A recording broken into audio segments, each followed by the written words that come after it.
They said that horse never let anyone get close until the ragged boy touched it, and everyone saw what no one expected. Dust clung to Elijah Carter's worn sneakers as he walked the back roads of Oak Ridge, Kentucky. The early September sun beat down on his narrow shoulders, casting a long shadow beside him, one that seemed to stretch far beyond what a 12-year-old boy's shadow should. His faded blue t-shirt hung loose on his frame, the collar frayed from too many washes in too many different foster homes. Morning light caught in his dark hair as he paused at the crossroads, his gaze drifting toward the smokestacks of the coal mine that dominated the town's horizon. The same mine that had swallowed his parents 3 years ago, leaving nothing but silence and paperwork in their place. Elijah's hand instinctively reached for the small harmonica in his pocket, his father's last gift. His fingers traced its outline but didn't remove it. Not yet. Music was for private moments, when the weight became too much to bear alone. The sound of an approaching truck made him step off the road. He didn't bother looking up as it passed, already knowing it would be filled with miners heading to the morning shift. Oak Ridge was a town of routine, of certainty. The mines took and gave in equal measure, though lately they seemed to be taking more. When he finally reached the small, peeling house that was his current placement, shouting already filtered through the thin walls, "Foster home number 4 in 3 years." He stood on the porch for a moment, shoulders hunched, preparing himself before pushing open the door. "There you are." Mrs. Donovan's voice cut through the morning air. "Where have you been? I've got to get the little ones to daycare, and you're supposed to be helping with breakfast." Elijah nodded silently, sliding past her toward the kitchen. He didn't mention his early morning walks, his need to breathe air that wasn't thick with other people's expectations. Words rarely helped in his experience. "That boy," he heard Mrs. Donovan mutter to her husband, "always in his own world. No wonder they keep moving him around." Elijah's hands worked mechanically, pouring cereal for the younger foster children, wiping spilled milk, gathering backpacks. His silence wasn't defiance. It was survival. Later that morning at Oak Ridge Elementary, Elijah sat alone at the far end of a cafeteria table, methodically eating half of his sandwich. The other half disappeared into his pocket when he thought no one was looking. Sarah Jenkins, his 6th grade teacher, watched from across the room.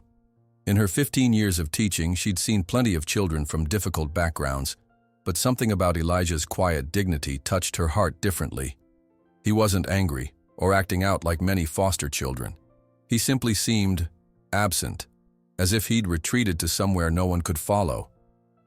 She approached his table, noting how his shoulders tensed slightly at her arrival. "That apple looks good," she said, pointing to the small fruit on his tray.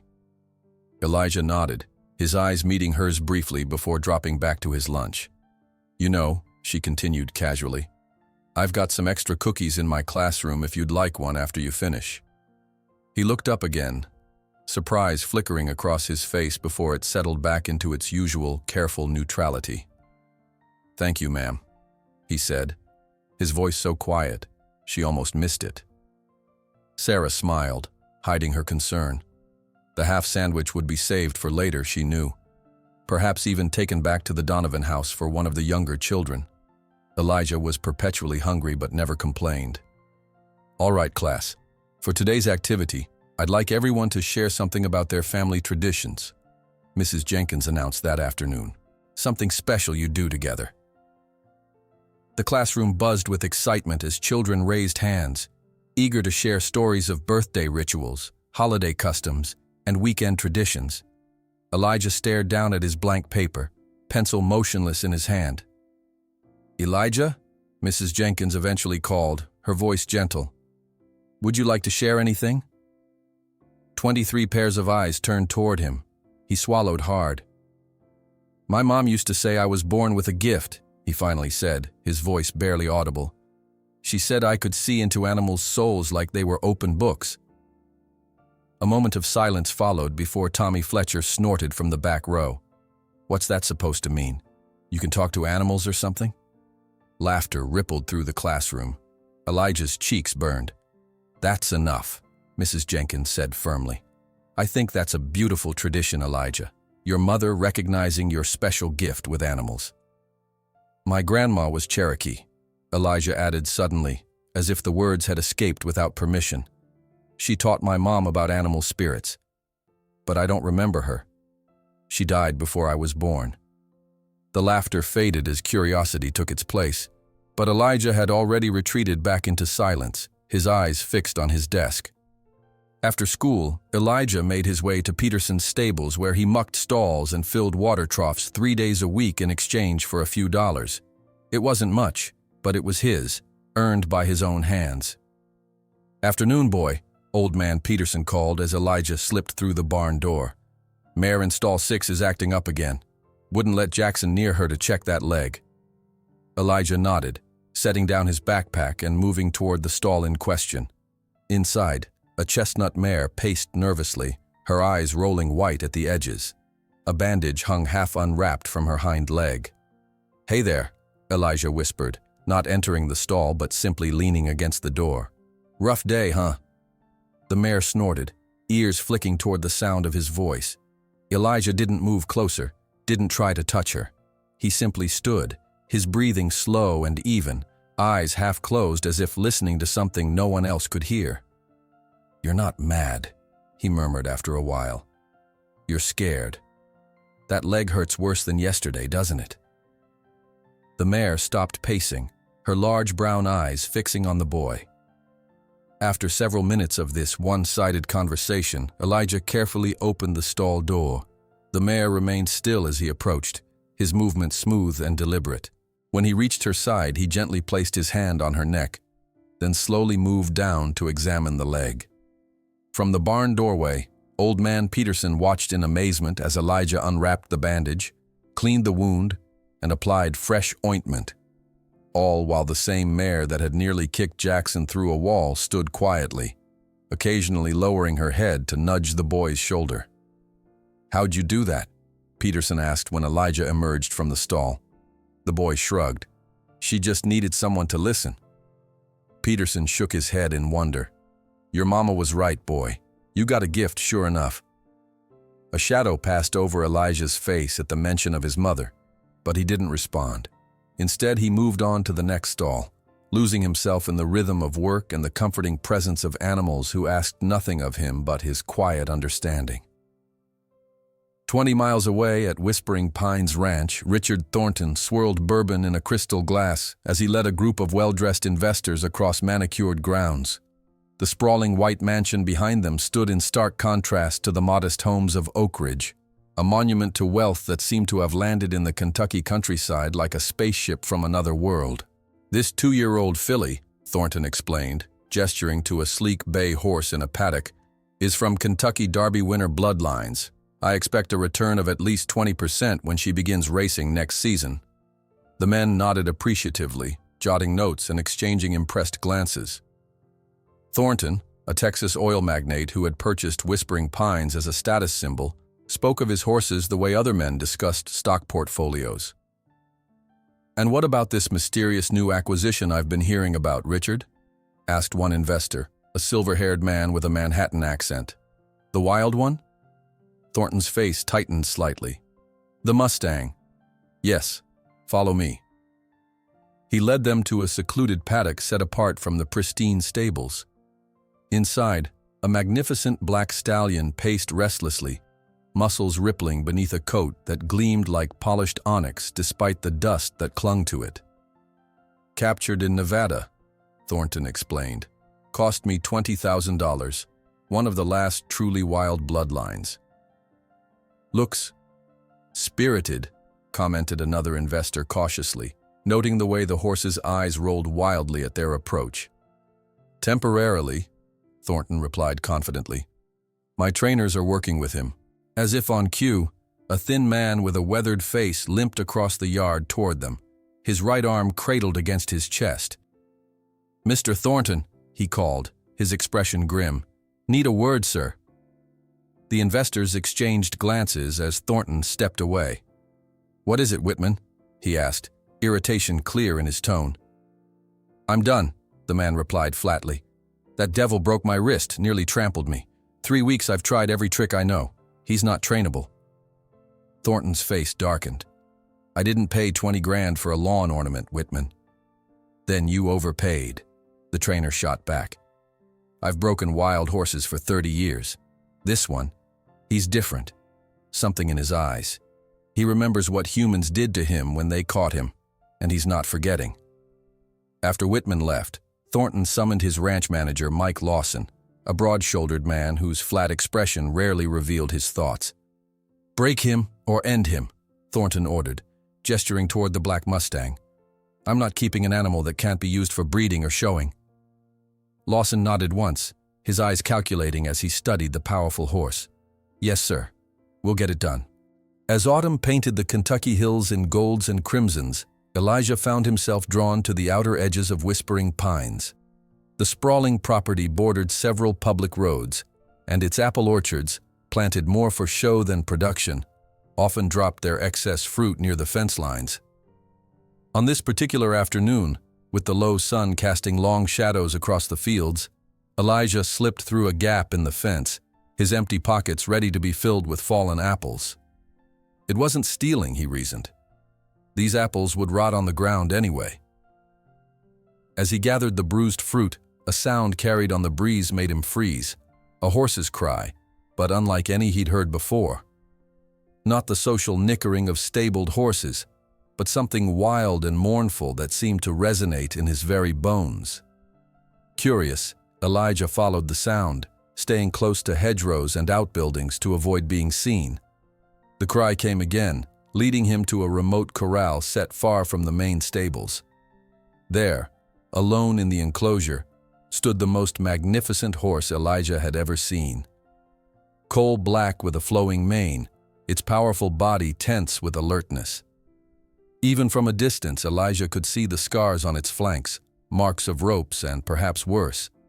The boy stood motionless, transfixed. The horse had not yet noticed him, but something about its isolation, its posture, spoke of a loneliness that Elijah recognized immediately. Suddenly, the Mustang's head jerked up, nostrils flaring as it caught Elijah's scent.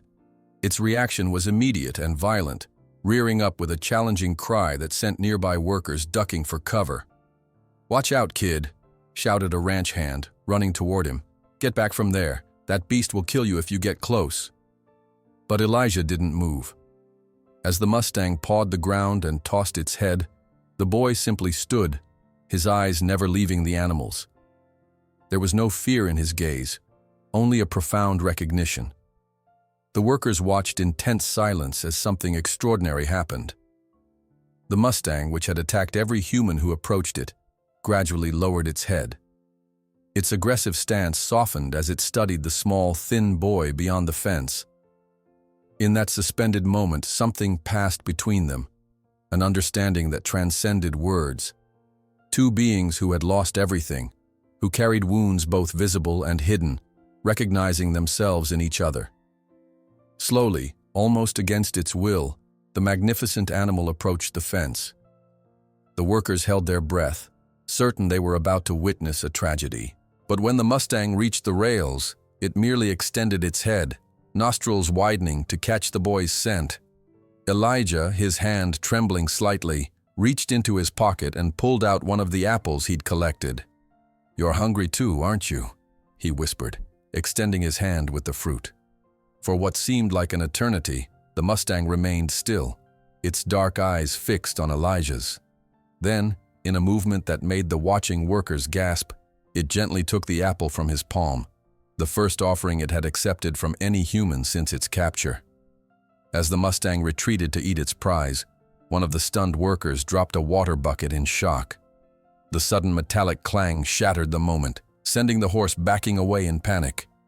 But before it disappeared into the shadows of the corral, its eyes met Elijah's once more with a look that seemed to say, "Come back tomorrow." The metallic clang of the bucket echoed across the paddock as Elijah stood frozen, watching Tempest retreat into the shadows. Something had happened in that brief moment. A connection formed across the seemingly impassable divide between human and wild horse. The ranch hands stared at him with a mixture of disbelief and concern, their weathered faces registering something beyond surprise. "You need to get out of here, kid," one of them finally said, stepping forward with his hands raised as if approaching a spooked animal. "Mr. Thornton doesn't take kindly to trespassers, especially near his prize Mustang." Elijah nodded slightly but made no immediate move to leave. His eyes remained fixed on the dark corner where Tempest had disappeared, as if trying to communicate something through the distance. "Did you hear me, boy? That beast has put 3 men in the hospital." "He's not a beast," Elijah said quietly, the words escaping before he could stop them. "He's just scared." The man exchanged glances with his colleague, then sighed. "Look, I won't report you this time, but don't come back. That horse is worth more than you can imagine, and he's dangerous. Next time, you might not be so lucky." Elijah reluctantly gathered his remaining apples and retreated through the gap in the fence. As he walked the dusty road back toward town, his mind replayed the moment when Tempest's soft muzzle had gently taken the apple from his palm. Behind the horse's fierce exterior, Elijah had seen something he recognized all too well: loneliness. The following morning, long before the sun crested the hills surrounding Oak Ridge, Elijah slipped out of the Donovan house. The world was painted in shades of blue and gray, dew clinging to every surface and soaking the cuffs of his jeans as he cut across fields toward Whispering Pines. This time, he brought not only apples salvaged from yesterday's lunch, but also his father's harmonica. He couldn't explain even to himself why he felt compelled to return. All he knew was that the black horse with the wounded eyes had awakened something in him, a purpose that felt more real than anything in his fragmented life. He reached Whispering Pines as the first golden rays of dawn pierced the morning mist. The property was quiet, most of the workers not yet arrived, the mansion on the hill still dark. Elijah made his way cautiously to the isolated corral, careful to avoid the main stables where early-rising grooms might be starting their day. When he reached the corral, Tempest was already alert, standing near the edge of the enclosure as if expecting him. The horse's ears flicked forward at Elijah's approach, but there was no aggressive posturing this time, only watchful wariness. Elijah didn't approach the fence immediately. Instead, he settled on a large rock about 20 feet away, visible but not threatening. For several long minutes, boy and horse simply observed each other across the distance, each taking the measure of the other in the growing light. "My dad used to say that music is the language of the soul," Elijah finally said, his voice soft but carrying in the still morning air. He pulled the harmonica from his pocket, the metal cool against his fingers. "I'm not very good yet, but maybe you'll like it anyway." The simple melody that emerged was hesitant at first, a folk tune his father had taught him years ago. The notes hung in the air like the morning mist, tentative but clear. Tempest's ears pivoted toward the sound, his powerful body tensing momentarily before settling into curious attention. Elijah played for perhaps 5 minutes, never moving closer, never making demands. When he finished, he simply tucked the harmonica away and pulled out an apple, which he placed at the edge of the fence before retreating back to his rock. "I'll just leave this here," he said quietly. "It's up to you if you want it."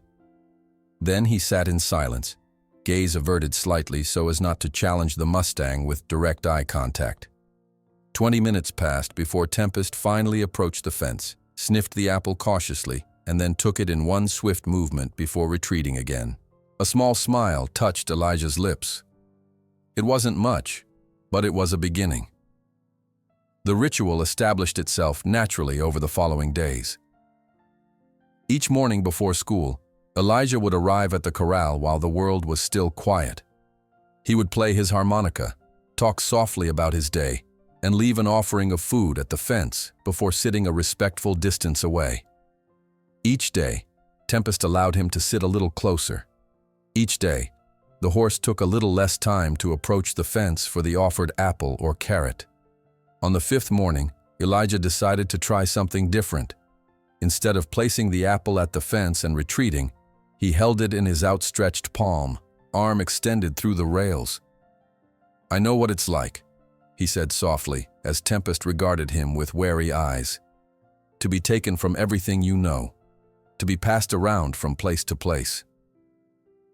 The Mustang's ears flicked forward, as if truly listening to the boy's words. I also know what it's like when people only see what you're worth, not who you are. For several long minutes, neither moved. Then, with deliberate slowness, Tempest approached. The horse's breath was warm against Elijah's hand as he sniffed the apple, then carefully took it, lips brushing the boy's palm in a touch so gentle it seemed impossible from a creature of such power. Elijah's heart pounded in his chest, but he remained still, allowing Tempest to set the pace of their interaction. When the horse had finished the apple, instead of retreating as usual, he remained at the fence, dark eyes studying the boy with what seemed like newfound curiosity. Slowly, telegraphing his movement, Elijah raised his empty hand toward Tempest's neck. The horse tensed, but didn't move away. When Elijah's fingers made contact with the warm hide, gently touching the area near the withers, a shudder passed through the powerful animal. "Those are from the ropes they used to catch you, aren't they?" Elijah murmured, fingers lightly tracing a raised scar. It must have been terrifying. Tempest remained still under his touch for perhaps 10 seconds, an eternity in the fragile new relationship, before stepping back, having reached his limit for the day. But something had shifted. A barrier had been crossed. From the hill overlooking the corrals, Richard Thornton observed the interaction through expensive binoculars, his expression darkening with each passing moment. "Who is that boy? And what the hell is he doing with my horse?" he demanded of Mike Lawson, who stood uncomfortably at his side. "Local kid, sir. Foster child, I believe. Been sneaking in at dawn for about a week now," Lawson replied, shifting his weight. "Strange thing is, the Mustang seems to tolerate him." "Tolerate?" Thornton snorted. "That boy just touched an animal that nearly killed Jake Whitman. How is this happening?" Lawson shrugged. "Can't explain it, sir. The boy doesn't use ropes, doesn't try to corner him, just sits there playing that mouth harp and talking. It's the damnedest thing I've ever seen." Thornton lowered the binoculars, his jaw tight. "This is ridiculous. I paid good money for professional trainers, not some scrawny kid with a harmonica. That horse needs to be properly broken, not coddled." "Should we run him off, sir?" Thornton paused, calculating. "No, not yet. Let's see what happens. But this boy is wasting my time and money with this sentimental nonsense. I'll give him until the end of the month. After that, I want that horse broken by traditional methods, or I'll sell him to a rodeo, or to the slaughterhouse." As the days passed, word began to spread around Oak Ridge about the boy who sat with the devil horse at Whispering Pines. Ranch hands, initially skeptical, found themselves lingering at a distance to witness the strange communion between the wild Mustang and the quiet foster child.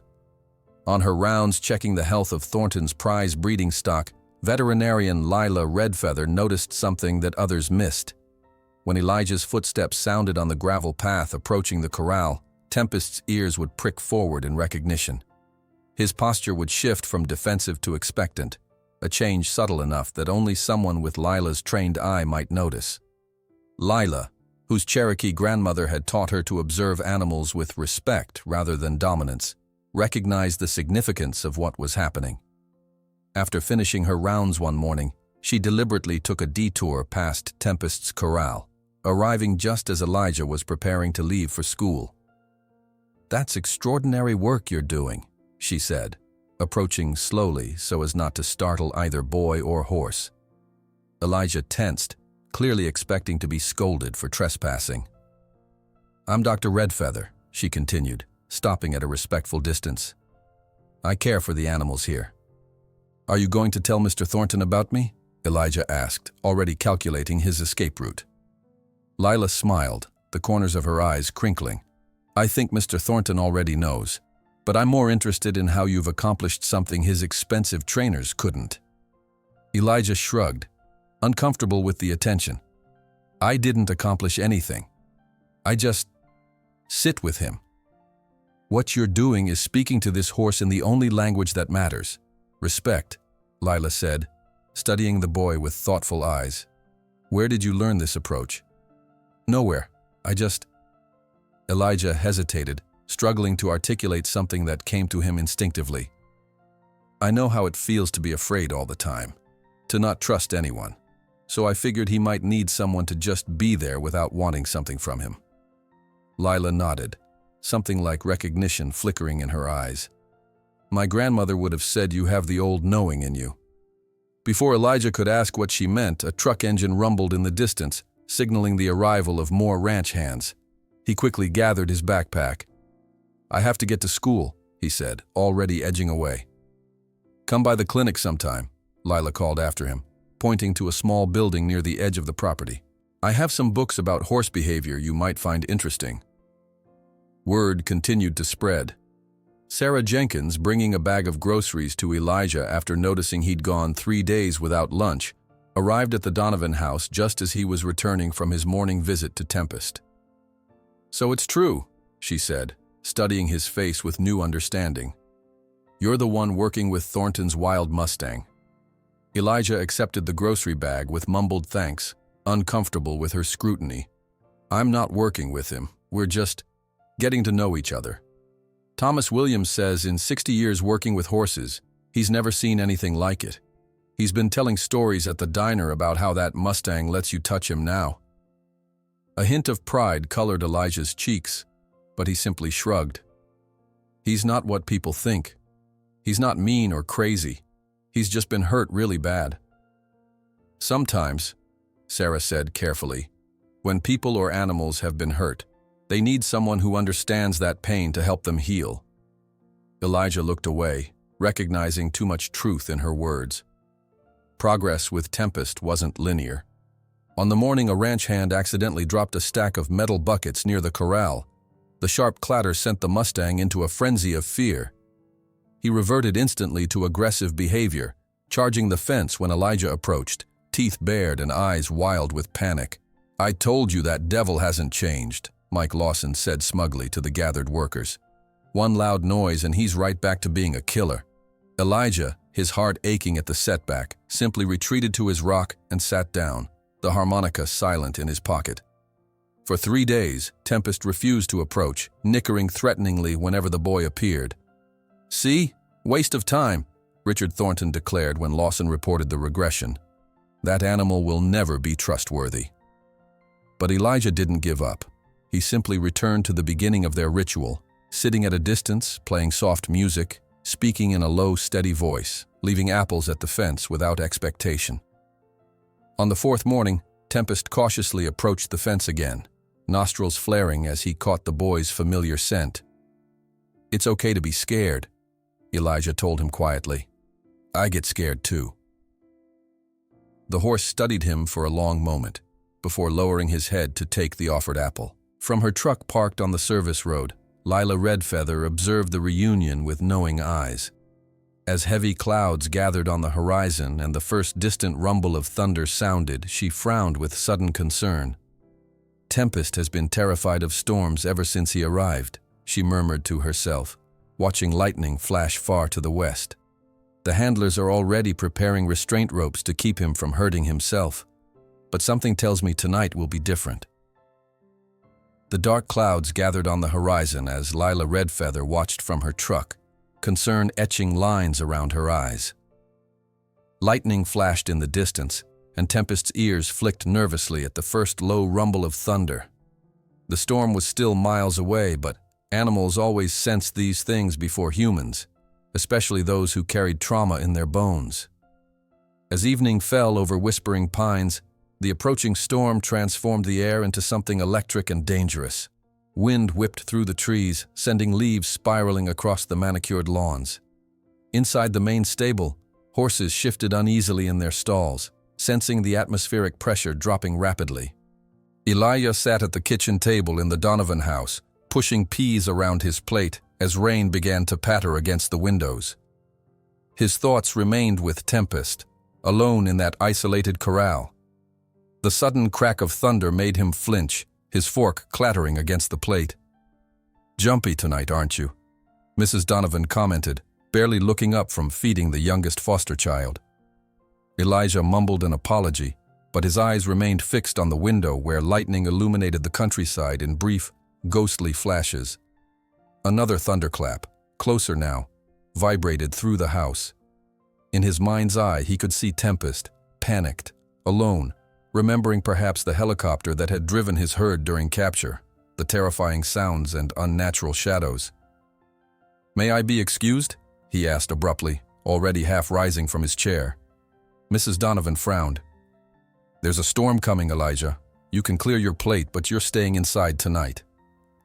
He nodded automatically, scraping his barely touched dinner into the trash. In his room, he changed into a dark hoodie and jeans, then sat on the edge of his bed, counting the seconds between lightning and thunder. The storm was approaching rapidly, less than 3 miles away now. When the house grew quiet and the younger children were tucked into bed, Elijah slipped to his window. The rain had intensified, falling in sheets that transformed the yard into a series of gleaming puddles. Without hesitation, he eased the window open and slipped out into the deluge. At Whispering Pines, 3 night watchmen huddled under the stable overhang, their rain slickers gleaming in the sporadic bursts of lightning. Through the downpour, they could hear Tempest's frantic movements, the thunder of hooves against sodden earth, the occasional crash as he collided with the fence in blind panic. "That Mustang's gonna kill himself tonight," muttered the oldest watchman, taking a drag from his cigarette. "Should we call Lawson?" "He said not to bother him unless the horse actually breaks something, his or the fence," replied another, pulling his collar higher against the rain. "Just let him wear himself out." A tremendous crack of thunder split the night, followed instantly by a blue-white flash that illuminated the entire property. The men instinctively ducked as something nearby splintered, a massive oak at the edge of the pasture, struck by lightning and partially collapsed. The sound that followed wasn't thunder, it was Tempest, screaming in pure animal terror, a sound so primal it raised the hair on the men's necks. "Jesus," breathed the youngest watchman, "that don't sound right." Reluctantly, they made their way toward the isolated corral, flashlight beams bouncing through the darkness. What they saw there froze them in place. Tempest was in full panic, running blindly in tight circles, slamming against the fence with enough force that blood now streaked his midnight hide. His eyes reflected their flashlights with an eerie, cornered wildness. "Get the tranq gun," ordered the oldest watchman, "before he breaks his damn neck." As the youngest man turned to retrieve the tranquilizer, movement at the edge of the property caught his eye. A small, soaked figure was climbing through the fence rails, hoodie plastered to his narrow frame. "Hey, kid, stay back," he shouted, but his voice was lost in another thunderclap. Elijah moved with single-minded purpose, slipping and sliding through mud that sucked at his sneakers. Rain pelted his face, temporarily blinding him as he reached the corral. Without hesitation, without thought for his own safety, he ducked under the bottom rail and entered Tempest's domain. "Get that kid out of there!" shouted the oldest watchman, breaking into a run. "He'll be trampled." But the corral gate was padlocked, and by the time they reached it, Elijah was already inside, a small, still figure in the center of the enclosure, while Tempest continued his frenzied circling. "Call Lawson." The oldest watchman fumbled for his radio, his weathered face pale in the flashlight beam. "Tell him to bring the keys. We've got a situation." Inside the corral, Elijah stood perfectly still, rain streaming down his face. The mud beneath his feet was churned into soup, but he planted himself firmly, becoming an island of stillness in Tempest's storm of fear. Water dripped from his eyelashes as he watched the Mustang's desperate circuit, calculating. Tempest was beyond reason, beyond recognition. The whites of his eyes showed all around as he galloped blindly, foam flecking his muzzle. Each crash against the fence seemed likely to break bone, either his or the corral's. Instead of attempting to approach, Elijah simply sat down cross-legged in the center of the corral, making himself small and unthreatening. The mud immediately soaked through his jeans, but he didn't flinch. From his pocket, he pulled his father's harmonica. The metal was cold against his lips as he began to play, not the cheerful tunes he usually offered, but a slow, mournful melody that had been his mother's favorite. The night watchman stared in disbelief as the small, mud-covered boy sat playing music in a thunderstorm, while a half-wild horse charged around him. It seemed certain they were watching the last moments of a child's life. "What the hell is he thinking?" muttered one, unable to look away from the unfolding tragedy. "He's not," replied another. "Kid's got a death wish." For long minutes, nothing changed. Tempest continued his panicked circling, though now occasionally his head would turn slightly toward the center of the corral, one ear flicking toward the music that somehow carried through the storm. Elijah remained seated, playing steadily, his eyes half closed as if in prayer or meditation. Gradually, so gradually that the watching men didn't immediately notice, Tempest's circles began to widen. His pace slowed from a full gallop to a canter, then to a trot. The whites of his eyes were still visible, his breathing still ragged, but the blind panic was subsiding. Elijah never stopped playing, never raised his head to look directly at the horse. He simply existed in that moment of connection, offering not control, but companionship in fear. Mike Lawson arrived, slamming his truck door and jogging toward the corral with keys jangling in his hand. He stopped short at the scene before him, rain dripping from the brim of his hat. "Don't open that gate," he ordered sharply. "You'll just spook the horse worse." "But the kid," protested one of the watchmen, "is either about to die or about to do something I've never seen before," Lawson finished, his voice grim. "Either way, we wait." Inside the corral, Tempest had slowed to a walk, his powerful sides heaving with exertion. Blood from his self-inflicted wounds mingled with rain and mud, creating dark rivulets down his flanks. He circled Elijah now, maintaining distance but clearly aware of the boy's presence. When Elijah finally stopped playing, the absence of music seemed to hang in the air despite the continuing rain. Slowly, he raised his head and for the first time made eye contact with Tempest. "I know," he said softly. "I know you're scared. It's okay." Tempest stopped circling, standing perhaps 15 feet away, his breath coming in great plumes of vapor in the cool rain. His ears moved forward, then back, then forward again, uncertainty battling with interest. "I get scared too," Elijah continued, his voice a steady counterpoint to the intermittent thunder. "Scared of being sent away again. Scared of caring about something and losing it." He didn't move toward the horse, made no attempt to close the distance between them. Instead, he simply opened his space, unfolding his legs and leaning back slightly on his hands, making himself vulnerable in the mud. For several breathless minutes, man and boy watched as Tempest processed this situation.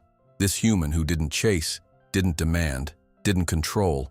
The Mustang took one step forward, then stopped. Another step, another pause. His nostrils flared, drinking in Elijah's scent beneath the rain. When another crack of thunder sounded, closer but less intense than before, Tempest startled but didn't flee.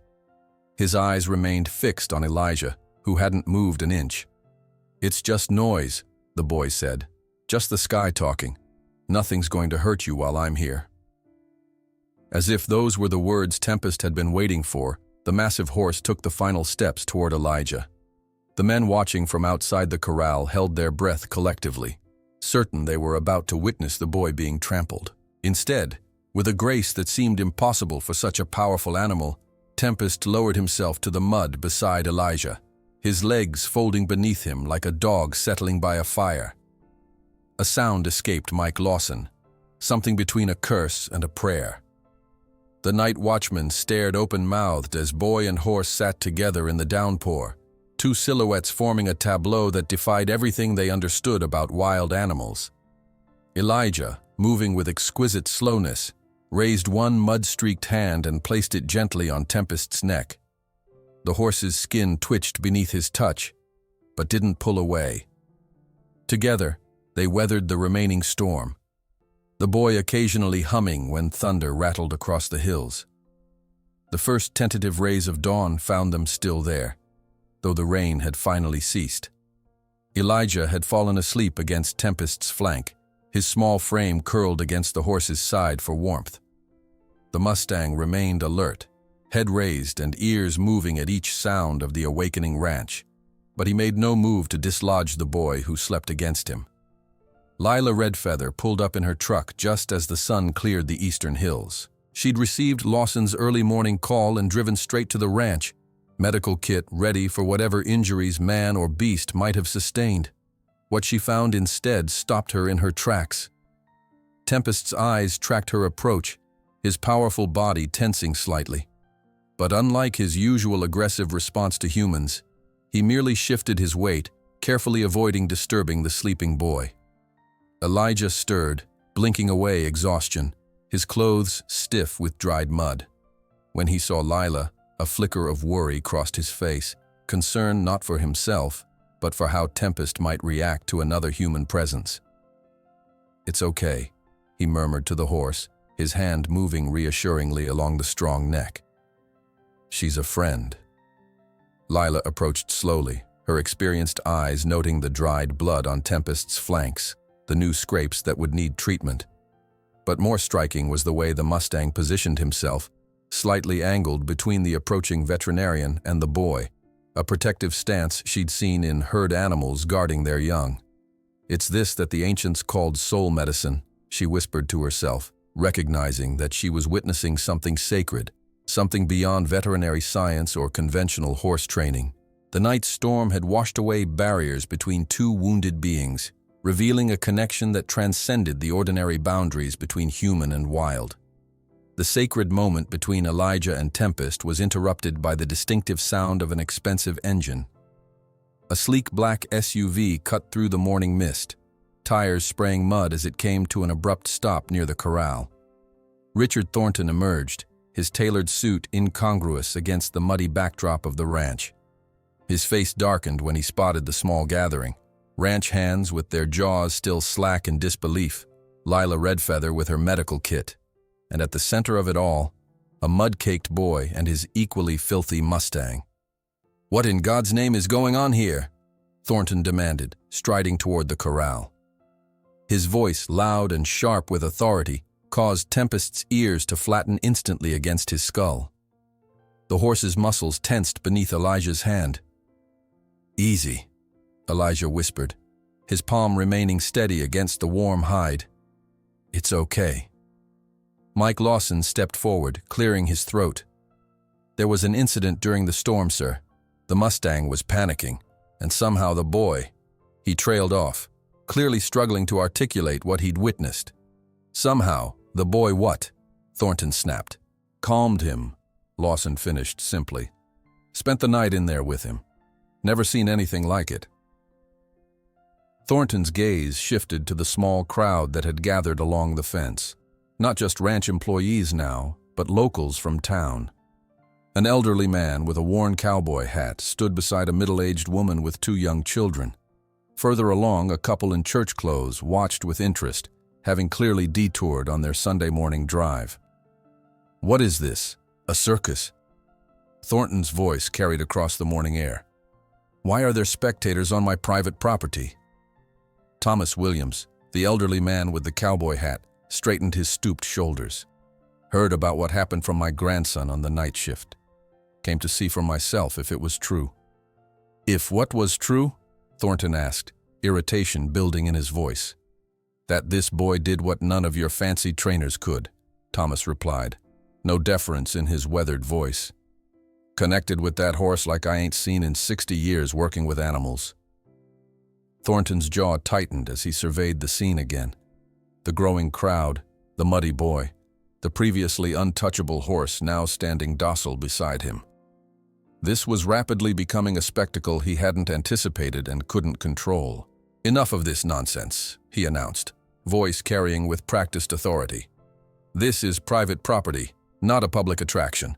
Everyone who doesn't work here needs to leave immediately." When the crowd hesitated, he added sharply, "Or I'll have the sheriff remove you for trespassing." Reluctantly, the observers began to disperse, though many cast backward glances at the remarkable scene in the corral. Thomas Williams was the last to turn away, his eyes meeting Elijah's with a nod of quiet respect before he shuffled toward his battered pickup truck. Once the audience had cleared, Thornton turned his attention to Elijah. "As for you, young man, I don't know what you think you're doing, but this ends now. This is a valuable animal, not a pet for some local kid to play with. Lila Redfeather stepped forward, her voice steady. With all due respect, Mr. Thornton, what this boy accomplished last night was extraordinary. Tempest could have seriously injured himself during that storm. Elijah prevented that. Dr. Redfeather, I pay you to treat my horses, not to make training decisions, Thornton replied coldly. And I certainly don't recall authorizing anyone to allow a child into a corral with a dangerous animal. Elijah remained silent throughout this exchange, his hand never leaving Tempest's neck. The horse's eyes were fixed on Thornton, nostrils flaring slightly with each sharp word from the ranch owner. I've had enough of this circus act, Thornton finally declared, addressing the assembled ranch hands. This boy is trespassing. From now on, he is not permitted on this property, and that horse, he pointed at Tempest, needs to be properly broken, not coddled. He turned to face the entire group, raising his voice to ensure he was perfectly clear. I'll make this simple for everyone to understand. You have until the end of the week to get that animal saddled and ridden properly, or he's going to the slaughterhouse in Dallas. I didn't pay $20,000 for a lawn ornament. The ultimatum hung in the air like the lingering scent of the storm. Elijah's fingers tightened imperceptibly in Tempest's mane, the only outward sign of his distress. Mr. Thornton, Lila began, traditional breaking methods won't work with this horse. He's been too traumatized by his capture. What Elijah is doing is wasting my time and money, Thornton interrupted. I've made my decision. Mike, make sure this boy leaves the property and doesn't return. Post additional security if necessary. With that, he turned and strode back to his vehicle, leaving a stunned silence in his wake. The news of Thornton's ultimatum spread through Oak Ridge like wildfire. By lunchtime, it was the only topic of conversation at the Crossroads Diner, where the vinyl booths were filled with locals debating the situation. Thornton's got every right, insisted Harold Banks, the town's sole banker, dabbing his mouth with a napkin. It's his horse, his property. If the animal can't be trained, cutting his losses makes business sense. Across from him, Thomas Williams snorted into his coffee. That boy did more with that Mustang in one night than all Thornton's expensive trainers did in months. This isn't about business. It's about a rich man's pride getting wounded. The conversation paused as the bell above the door jingled and Sarah Jenkins entered. The sixth-grade teacher's expression was tight with concern as she slid into a booth beside Lila Redfeather. I just saw Elijah, she said quietly. He was sitting on Miller's Hill, just staring at Whispering Pines. Wouldn't even come to school today. Lila nodded grimly. Thornton's got guards posted near Tempest's corral now. The boy can't get anywhere near him. It ain't right, Thomas declared, loud enough for the entire diner to hear. That horse will die inside if they separate them now. You all saw how they were together. It's just a horse, Harold countered, though with less conviction than before. No, Thomas replied, setting down his mug with emphasis. It's about more than the horse. It's about recognizing when something special happens, something that money can't buy or control. The diner fell silent as the door opened again, this time admitting Pastor Johnson from the First Baptist Church. The minister paused, sensing the tension in the air. I see you're all discussing the situation at Thornton's ranch, he observed mildly. Taking sides, more like, replied Mabel from behind the counter. Half the town thinks Thornton's within his rights, half thinks he's being cruel to the boy and the horse. Pastor Johnson considered this as he accepted a cup of coffee. Perhaps it's worth considering that sometimes the law of ownership doesn't fully account for the deeper connections God creates between his creatures. On Miller's Hill, Elijah sat with his knees drawn up to his chest, eyes fixed on the distant corral where Tempest was now pacing restlessly. Even from this distance, he could sense the horse's growing agitation. Separation, after their night of connection, was like a physical pain that radiated between them. 3 days had passed since Thornton's ultimatum. 3 days of Elijah sitting on this hill from dawn until dusk, watching helplessly as Tempest grew increasingly distressed.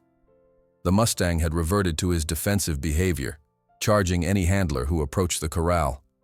Twice now, Elijah had witnessed Tempest rearing and striking the fence with his hooves when Lawson and his men attempted to approach with ropes. "He knows they're going to hurt him," Elijah whispered to the empty air around him. "He can sense their intentions." The sound of tires on gravel pulled his attention away from the distant ranch. Lila Redfeather's truck came to a stop at the base of the hill, and the veterinarian climbed out, making her way up the gentle slope to where Elijah sat. "I thought I might find you here," she said, settling beside him on the grass. "You've been missing school." Elijah shrugged, not taking his eyes off the corral. "Doesn't matter." "Your education matters, Elijah." "Nothing matters if they kill him," the boy replied, his voice flat with a resignation that no 12-year-old should possess. Lila was silent for a moment, following his gaze toward Whispering Pines. "I have a spare room at my clinic," she finally said. "It's not much, just a bed and a dresser, but it's quiet. You're welcome to stay there for a while if the Donovans agree." Elijah turned to her, surprise momentarily replacing the dull ache in his eyes. "Why would you do that?" "Because I recognize what's happening between you and Tempest," she replied simply. "My grandmother would have called it a soul connection. They're rare, and they're sacred." Tears welled in Elijah's eyes for the first time since Thornton had issued his ultimatum. "He feels my absence," he said, his voice breaking. "And he's scared again. I can feel it." Lila didn't dismiss his words or offer empty reassurances. Instead, she placed a gentle hand on his shoulder, acknowledging the truth of his connection with the horse. "We'll find a way," she promised, though how they would challenge a powerful man like Thornton remained unclear. That evening, in the small room behind Lila's veterinary clinic, Elijah sat cross-legged on a narrow bed. The space was simple but clean, with a small window that faced in the direction of Whispering Pines, though the ranch itself was miles away. Tears slipped down his cheeks as he pulled out his father's harmonica. The music he played was mournful, carrying his grief for a connection that had barely formed before being threatened with permanent severance.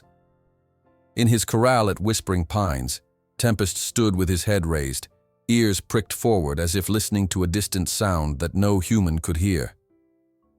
The night watchman noted with curiosity that the previously aggressive Mustang seemed unusually still, almost peaceful, for approximately 20 minutes that evening, precisely the duration of Elijah's solitary concert, miles away. As dawn broke on the fourth day, Lila Redfeather sat at her kitchen table surrounded by papers. She'd been making phone calls, consulting with colleagues, digging through records. Something about Tempest's capture had bothered her from the beginning. The marks on his body, the location cited in his documentation, the timing of his arrival at Whispering Pines. When Sheriff Bobby Collins arrived for their early morning meeting, she greeted him with determined eyes. "I think I've found something," she said, spreading documents across the table. "These capture coordinates. They're within a Federal Reserve area, and the methods described here," she pointed to a report, "are explicitly prohibited by the Wild Free-Roaming Horses and Burros Act." The sheriff studied the papers, his weathered face growing serious. "You're saying Thornton's Mustang was captured illegally?" "I'm saying there's enough evidence to warrant an investigation," Lila replied carefully. "And if I'm right, it could change everything about Tempest's situation." Collins considered this, absently rubbing his chin. "That's a serious accusation against a powerful man, Lila." "I know. That's why I needed to show you first." The sheriff nodded slowly, gathering the papers. "I'll make some calls. In the meantime, how much time do we have before Thornton's deadline?" Lila's expression grew grim. 2 days. After that, he's sending Tempest to the slaughterhouse." Sheriff Collins stood, placing his hat back on his head with deliberate care. "Then we'd better work fast. That boy's been through enough loss already. I don't intend to let him lose that horse too. Not if there's a legal way to prevent it." As the sheriff left, Lila walked to the small room where Elijah still slept, exhausted from days of emotional turmoil. Looking at his peaceful face, finally at rest, she whispered a silent promise. "We're going to fight for both of you." Lila's promise hung in the air as the first golden rays of morning crept through the window of the small room where Elijah slept. Outside, the world was already stirring, birds calling to one another, the distant sound of tractors rumbling to life across Oak Ridge's farmlands. But the boy and the horse remained at the center of a storm brewing far beyond their understanding. Sheriff Collins didn't waste time. By mid-morning, he had placed calls to the Bureau of Land Management and the Department of the Interior, his careful notes spread across his desk as he methodically built a case. The coordinates in Tempest's acquisition papers nagged at him. He'd spent enough time hunting in federal lands to recognize restricted areas when he saw them. "Yes, ma'am," he said into the phone, his weathered finger tracing a line on the map before him. "That's exactly my concern. The capture location falls squarely within the protected zone established under the 1971 Act." Across town, Lila Redfeather was conducting her own investigation.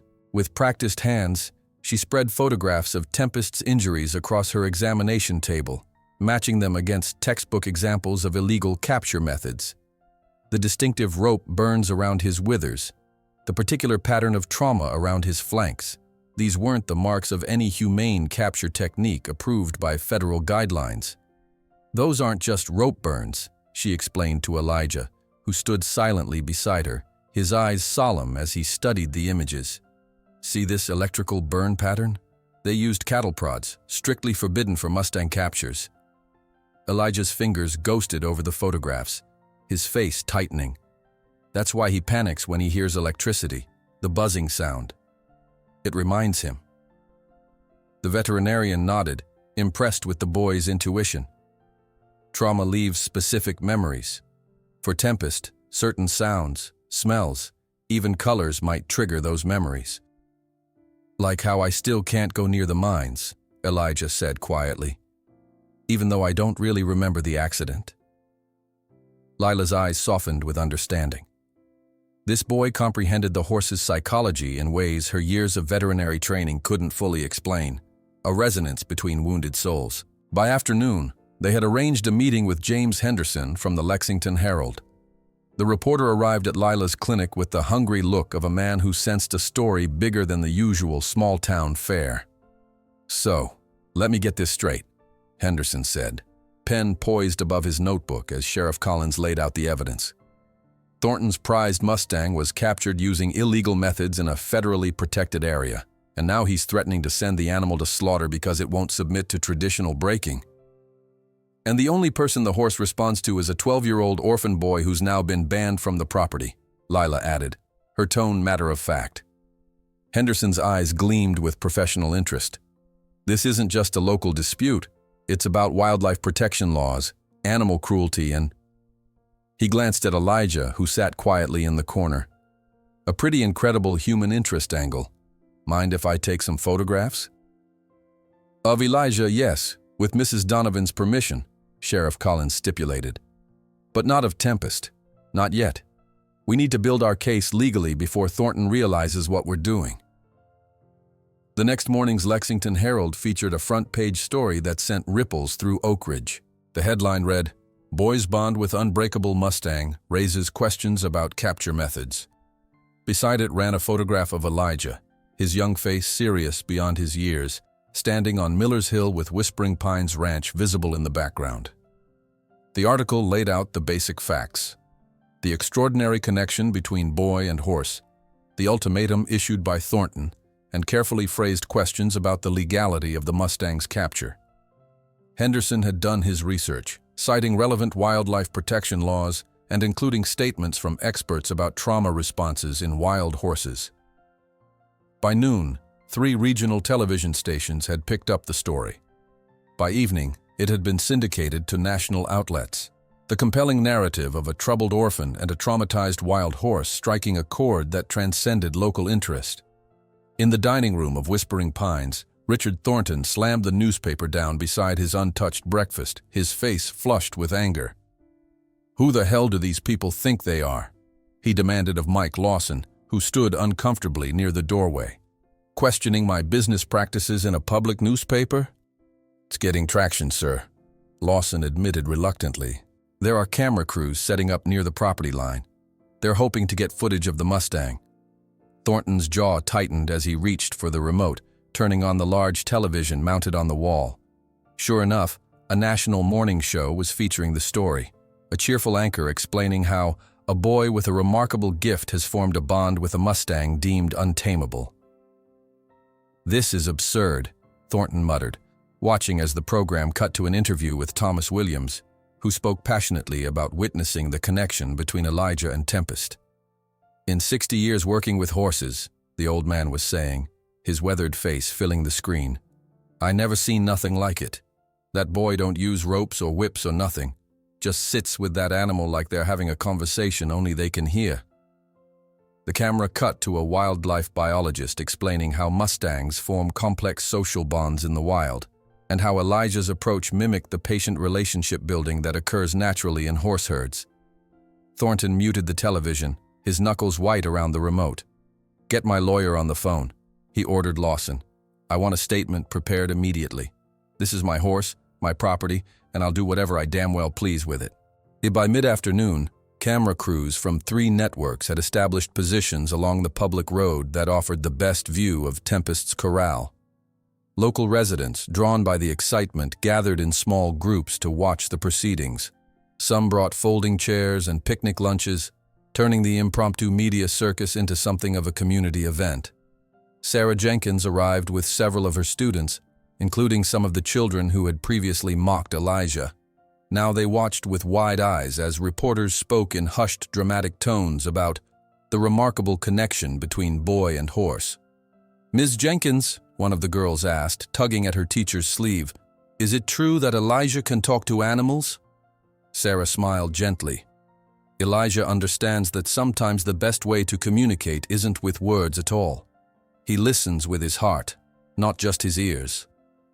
On Miller's Hill, Elijah sat as he had for days, watching the distant corral where Tempest paced with increasing agitation. The Mustang sensed the growing crowd, the unusual activity, and his anxiety was visibly mounting. Even from this distance, Elijah could read the tension in the horse's movements, the high head, the flicking tail, the way he startled at camera flashes. "He doesn't understand what's happening," Elijah murmured to Lila, who sat beside him on the grass. "All those people watching him makes him feel trapped again." Lila nodded, understanding both the horse's distress and the boy's empathetic response. "The attention might help save him, though. Thornton can't send him to slaughter with national media watching." "It's not just about saving his life," Elijah replied, his voice soft but intense. "It's about saving who he is, his spirit." The profound understanding in the boy's words reminded Lila once again why this particular human-animal bond had captured so many hearts. That evening, Richard Thornton held an impromptu press conference at the entrance to Whispering Pines. Flanked by his attorney and Mike Lawson, he faced the assembled reporters with the practiced confidence of a man accustomed to controlling narratives. "This horse was acquired legally through established channels," he stated firmly. "Any suggestion otherwise is not only false, but potentially libelous. As for my management decisions regarding my livestock, those remain private business matters." "Mr. Thornton," called a reporter from the Louisville Courier, "what about the boy, Elijah Carter? Multiple witnesses say he's developed a unique bond with the Mustang." Thornton's smile tightened.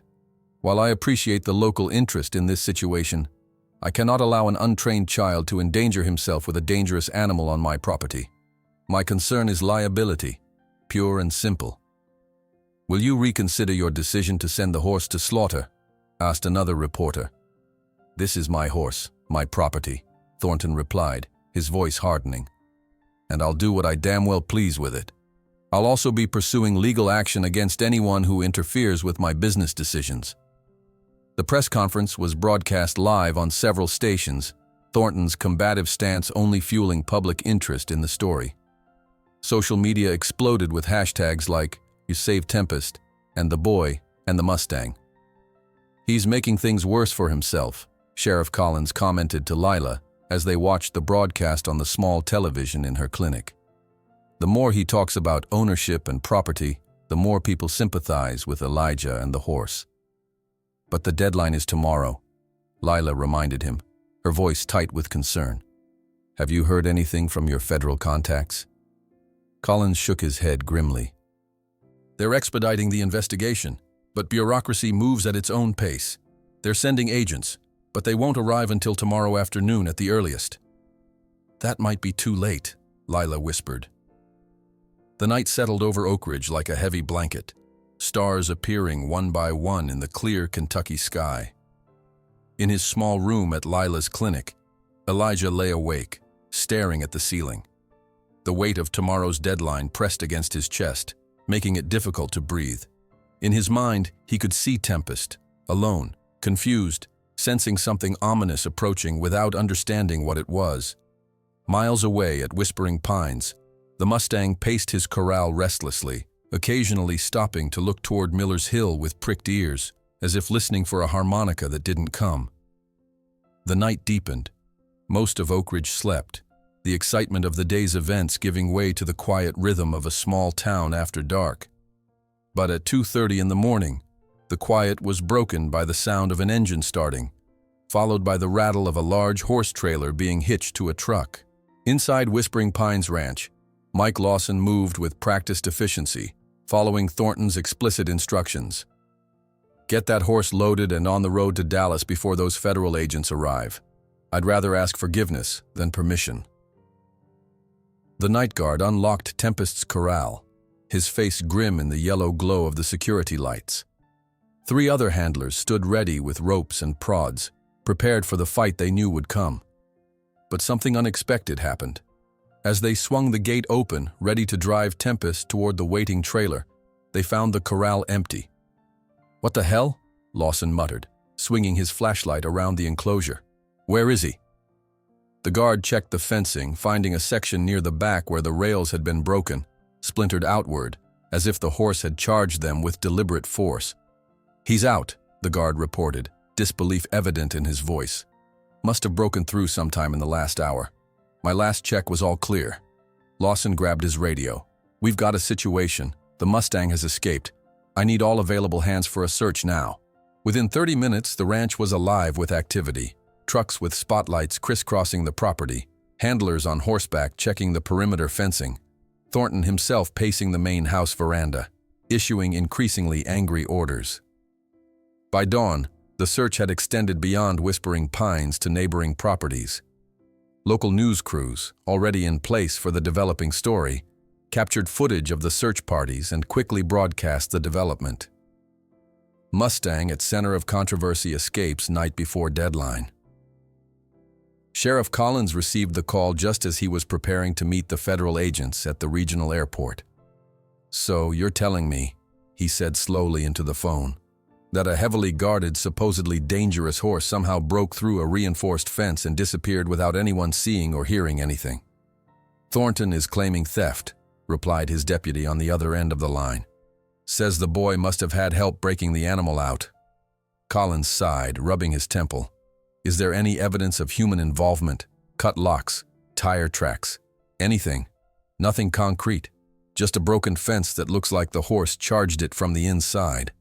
"All right, I'm heading to the airport now, but send a car to check on the boy.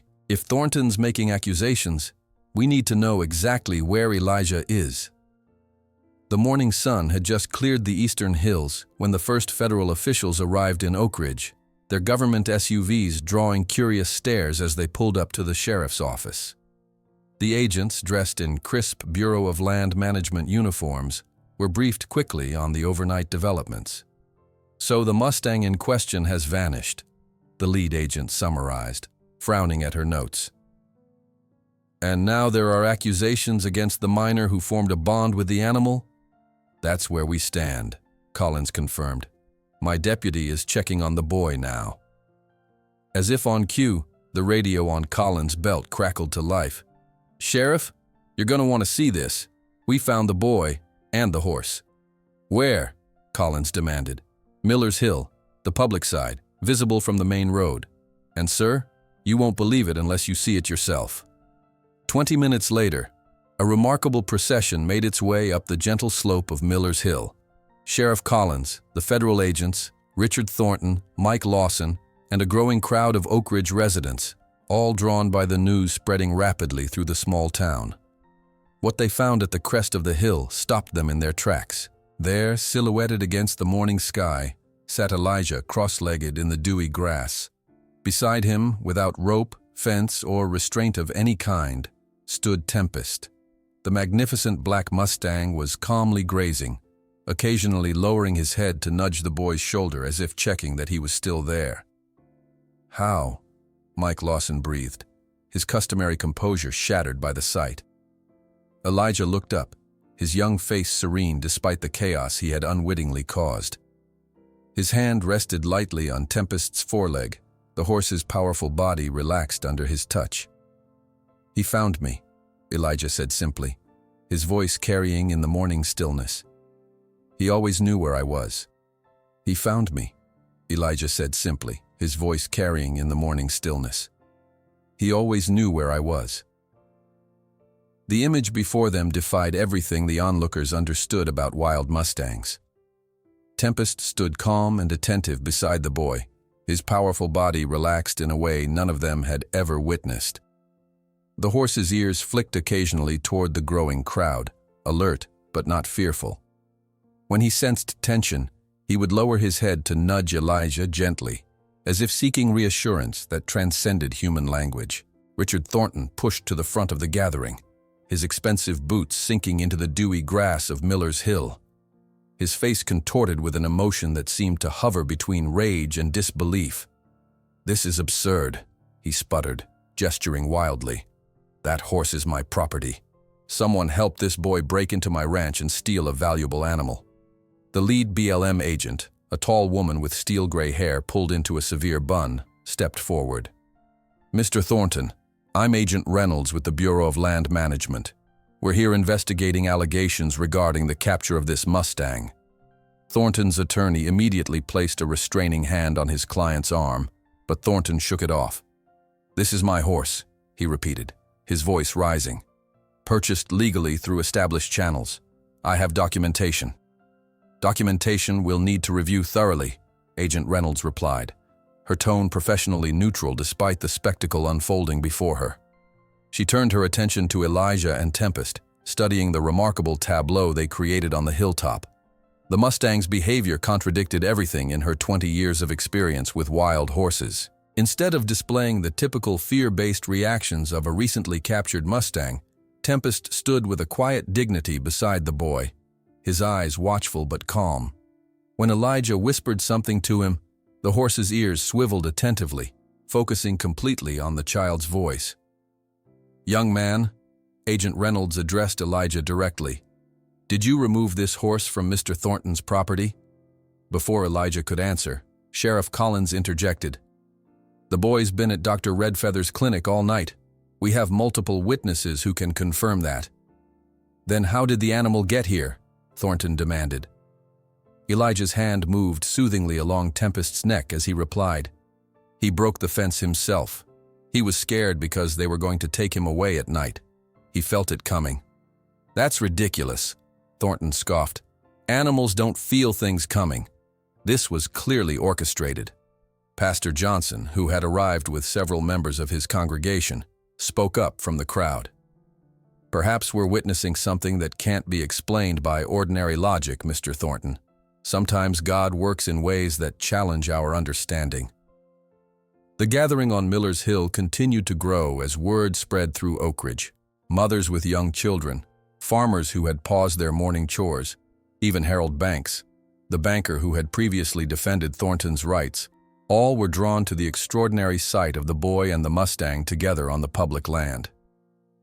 "I need everyone to step back," Agent Reynolds finally announced, taking control of the increasingly chaotic situation. "This is now an active federal investigation. The Mustang will need to be placed in appropriate custody while we determine the legality of its capture and current ownership." A murmur of concern rippled through the crowd. Elijah's fingers tightened in Tempest's mane, his face suddenly pale. "What does that mean?" he asked, his voice small but steady. "Where will you take him?" Agent Reynolds approached carefully, respecting the obvious bond between boy and horse. "Standard procedure would be to transfer him to a federal Mustang reserve in Blue Canyon while the investigation proceeds." It's a protected area where wild horses live in natural conditions. But he'd be alone there, Elijah protested, rising to his feet beside Tempest. He doesn't know how to be with other horses anymore. They took him away from his herd too young. Lila Redfeather, who had been quietly observing, stepped forward. "The boy is right, Agent Reynolds. This Mustang has experienced severe trauma. Placing him in another strange environment without proper transition could cause significant psychological damage." The federal agent frowned, visibly caught between protocol and the unusual circumstances before her. "I understand your concerns, but I have limited options under federal guidelines." Elijah's hand never left Tempest's neck as he processed this information. The Mustang seemed to sense his distress, lowering his head to press against the boy's chest in a gesture that brought tears to several onlookers' eyes. "Will I be able to see him?" Elijah asked finally, his voice breaking slightly. Agent Reynolds hesitated. "Blue Canyon is a restricted federal reserve, not open to the general public. Visitation would be complicated." The implications of her words settled over the gathering like a heavy cloud.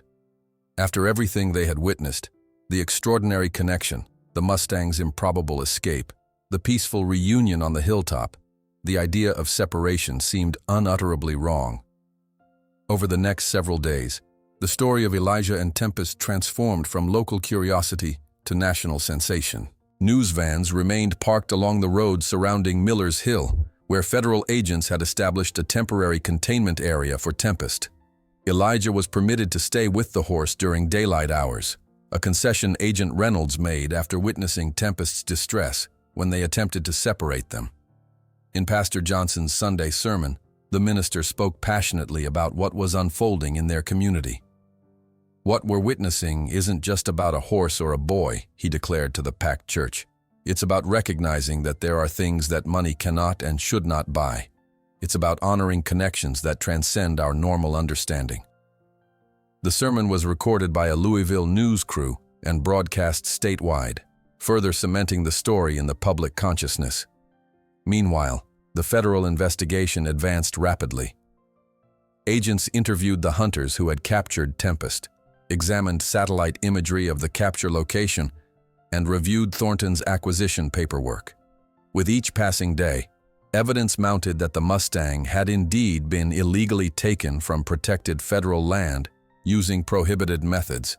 On the fourth day after Tempest's escape, Agent Reynolds delivered the official determination to Sheriff Collins in his office. "The Mustang was captured illegally," she confirmed, placing a folder of documentation on his desk. "The capture location falls squarely within protected territory, and the methods used violated multiple provisions of the Wild Free-Roaming Horses and Burros Act." Collins nodded, relieved but still concerned. "What happens now?" "The animal will be transferred to Blue Canyon Reserve as soon as transportation can be arranged. The hunters who conducted the illegal capture will face federal charges, and Mr. Thornton may face charges as well, depending on what he knew about the Mustang's origins." "And the boy?" Collins asked quietly. Agent Reynolds' professional demeanor softened slightly. "That's the difficult part. Blue Canyon isn't accessible to visitors. The separation will be challenging." When Elijah received the news, he did his best to hide his devastation from Tempest. He sat beside the Mustang in the temporary enclosure, his fingers working through the tangles in the black mane as he had done each day. But Tempest knew. The horse's dark eyes studied the boy's face, sensing the grief beneath his forced calm. "They say you need to go back to be with other Mustangs," Elijah explained softly, his voice steady despite the tears threatening to fall. "At a place called Blue Canyon. It's safe there. No one will hurt you." Tempest's ears flicked forward, focusing completely on Elijah's words. The Mustang had learned to read the boy's emotions with uncanny precision. The subtle changes in his breathing, the tension in his shoulders, the cadence of his voice all conveyed messages as clear as spoken language. "I won't be able to come with you," Elijah continued, his composure finally breaking. "But it's better this way. You'll be free." Tempest lowered his massive head, pressing his muzzle against Elijah's chest in the gesture that had become their shared language of comfort. The boy wrapped his arms around the horse's neck, burying his face in the coarse mane to hide his tears. From outside the enclosure, Lila Redfeather watched with a heavy heart. She had spent the past days frantically researching precedents, looking for any legal pathway that might keep Elijah and Tempest together. But federal regulations were clear. Blue Canyon was a protected reserve, not a facility equipped for ongoing human-animal interaction. As dusk approached, casting long shadows across Miller's Hill, Lila made her way back to her clinic. The weight of impending separation hung over her as she unlocked the door, her mind still racing through possibilities, each seeming more unlikely than the last. She was so absorbed in her thoughts that she almost missed the presence of the elderly woman sitting patiently in her waiting room. Maria Whitefeather, a tribal elder from the Cherokee community in eastern Kentucky, who had occasionally consulted with Lila on traditional healing practices. "Grandmother," Lila said with surprise, using the respectful title. "I didn't know you were coming." The old woman's face creased in a gentle smile. "I've been hearing about this boy and the Mustang. The story has reached even our remote corners." "It's a difficult situation," Lila replied, sinking wearily into a chair. "The federal agents will take Tempest to Blue Canyon soon, and Elijah won't be allowed to visit. I've been trying to find a solution, but—" "Perhaps," Maria interrupted softly, "you are looking at the problem from only one direction. Instead of fighting against the system, have you considered working within it?" Lila frowned. "What do you mean?" "Our people have long understood that the greatest wisdom often comes from listening to the youngest and the oldest among us," Maria explained. "This boy has shown a gift that many trained adults lack. Instead of separating him from the horse, why not create a place where that gift can benefit many horses, and perhaps many children as well?" A spark of something like hope flickered in Lila's eyes. "A program? At Blue Canyon?" Maria nodded. "A healing place for traumatized Mustangs, with the boy as its heart. Not ownership, but partnership."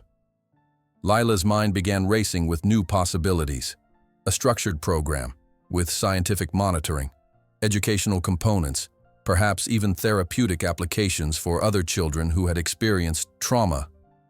"Grandmother," she said, her voice quickening with excitement, "I think you've just offered something completely new. Something that might benefit not only Elijah and Tempest, but dozens of other horses and children like them." As the evening shadows lengthened outside the clinic window, the two women began to outline a proposal that could transform a seemingly impossible situation into something none of them had imagined. In the midst of their discussion, Lila's phone buzzed with a text from Sheriff Collins. "Hearing rumors Thornton is planning something. Keep an eye on the boy tonight." Her concern momentarily overshadowing their planning, Lila looked up at Maria. "I should check on Elijah. Thornton might be plotting something desperate." Maria's weathered hand covered Lila's in a gesture of reassurance. "Go. We'll continue tomorrow. Remember, sometimes the greatest strength comes not from fighting against the river, but from finding a new channel for it to flow." Maria's weathered hand rested on Lila's for a moment longer, her touch carrying the reassurance of generations. "The answers sometimes come when we stop looking where everyone else is looking," she said, her voice carrying the subtle cadence of Cherokee ancestors. As the elder woman departed, Lila found herself drawn to the window, gazing toward Miller's Hill where Elijah and Tempest remained under the watchful eyes of federal agents. The evening sky had deepened to indigo, stars beginning to pierce the darkening canvas above Oak Ridge. Her mind buzzed with possibilities, connections forming between traditional wisdom and modern applications. She barely slept that night, sitting at her kitchen table with notebooks spread before her, sketching programs and protocols that had never existed before. By dawn, fueled by strong coffee and stronger conviction, she had the framework of something revolutionary, a proposal that honored both federal regulations and the sacred bond she had witnessed between boy and horse. The morning light found her hunched over her laptop, transforming handwritten notes into formal language. Occasionally, she paused to make calls, to colleagues at the veterinary college, to equine behavior specialists she'd met at conferences, to a friend who worked with traumatized children through animal therapy.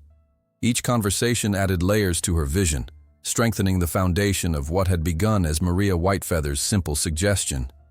"It's not just about this one boy and this one horse anymore," she explained to Dr. Marcus Feldman, a leading expert in equine psychology. "What if we created a program that could help dozens of Mustangs too traumatized for normal reintegration?" "Using the boys' approach?" Feldman sounded skeptical over the speakerphone. "Lila, I've seen the news reports, but scientifically speaking, I've documented it," she interrupted, her voice firm with conviction. "The physiological responses in the Mustang when Elijah is present versus when he's absent, heart rate, cortisol levels, respiratory patterns, they're dramatically different. What that boy does instinctively could revolutionize how we approach severely traumatized wild horses." There was a thoughtful pause before Feldman replied, "Send me your data. If it's as compelling as you suggest, I'll add my endorsement to whatever you're proposing." By mid-morning, Sarah Jenkins arrived at the clinic, carrying a stack of letters clutched in her hands. "My students," she explained, placing them on Lila's desk. "They spent yesterday writing these instead of their regular assignments. Letters supporting Elijah and Tempest staying together." Lila picked up one of the carefully printed notes, smiling at the earnest handwriting. "Elijah understands Tempest because they both know what it feels like to be alone. Please don't separate them." "This is perfect," Lila said suddenly, an idea crystallizing. "The educational component, children learning empathy through observation of the program. Sarah, would you be willing to help develop a curriculum around this? Something that could be implemented in schools beyond just Oak Ridge?" The teacher's eyes widened with interest. "A program teaching children about trauma recovery through the horse-human relationship?" "Absolutely." Throughout the day, Lila's clinic became an impromptu headquarters. Thomas Williams arrived with 3 other retired horse trainers, offering their collective centuries of experience to support her proposal. Bobby Collins stopped by during his lunch break, providing insights into navigating federal bureaucracy. Even Harold Banks, the banker who had initially supported Thornton, appeared with hesitant questions about what financial structure such a program might require. "This is bigger than one wealthy man's pride," Thomas Williams declared to the gathered supporters. "This is about recognizing a better way forward, for the horses and for ourselves." By late afternoon, when Lila finally drove to Miller's Hill to check on Elijah, she carried with her the framework of a proposal that had evolved far beyond her initial concept. The boy sat cross-legged beside Tempest in their temporary enclosure, seemingly unaware of the news crews still stationed at a respectful distance. "How is he today?" Lila asked, approaching the fence carefully. Elijah glanced up, shadows of exhaustion beneath his eyes. "He knows something's coming. Keeps looking toward the road like he's expecting trucks." Tempest stood nearby, his powerful body tensed in subtle alertness. Though he appeared calm to casual observers, Lila's trained eye caught the signs of his vigilance. The slightly elevated head position, the minimal ear movement scanning for threats, the way his weight remained balanced for quick movement. "Elijah," she began carefully, "I've been working on something that might change everything, but I need to understand exactly how you communicate with him, not just what you do, but how you know what he needs."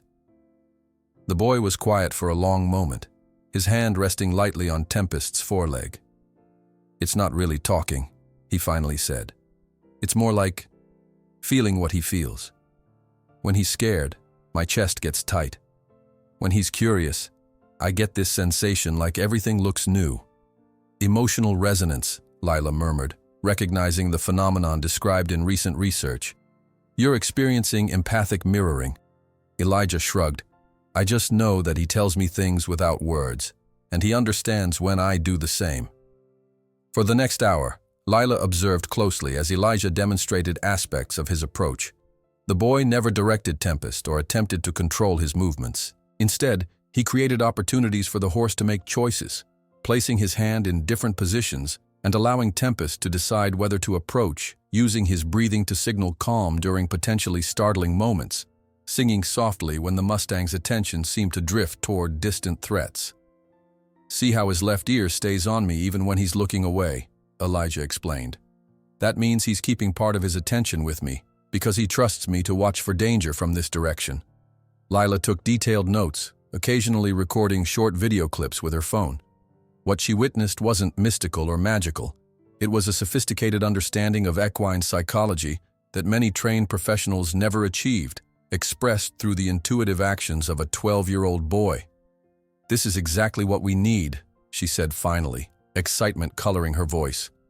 "Elijah, I'm developing a proposal for a special program at Blue Canyon, one where you would come with Tempest as an apprentice under my supervision." Hope flickered across the boy's face. "They'd let me stay with him?"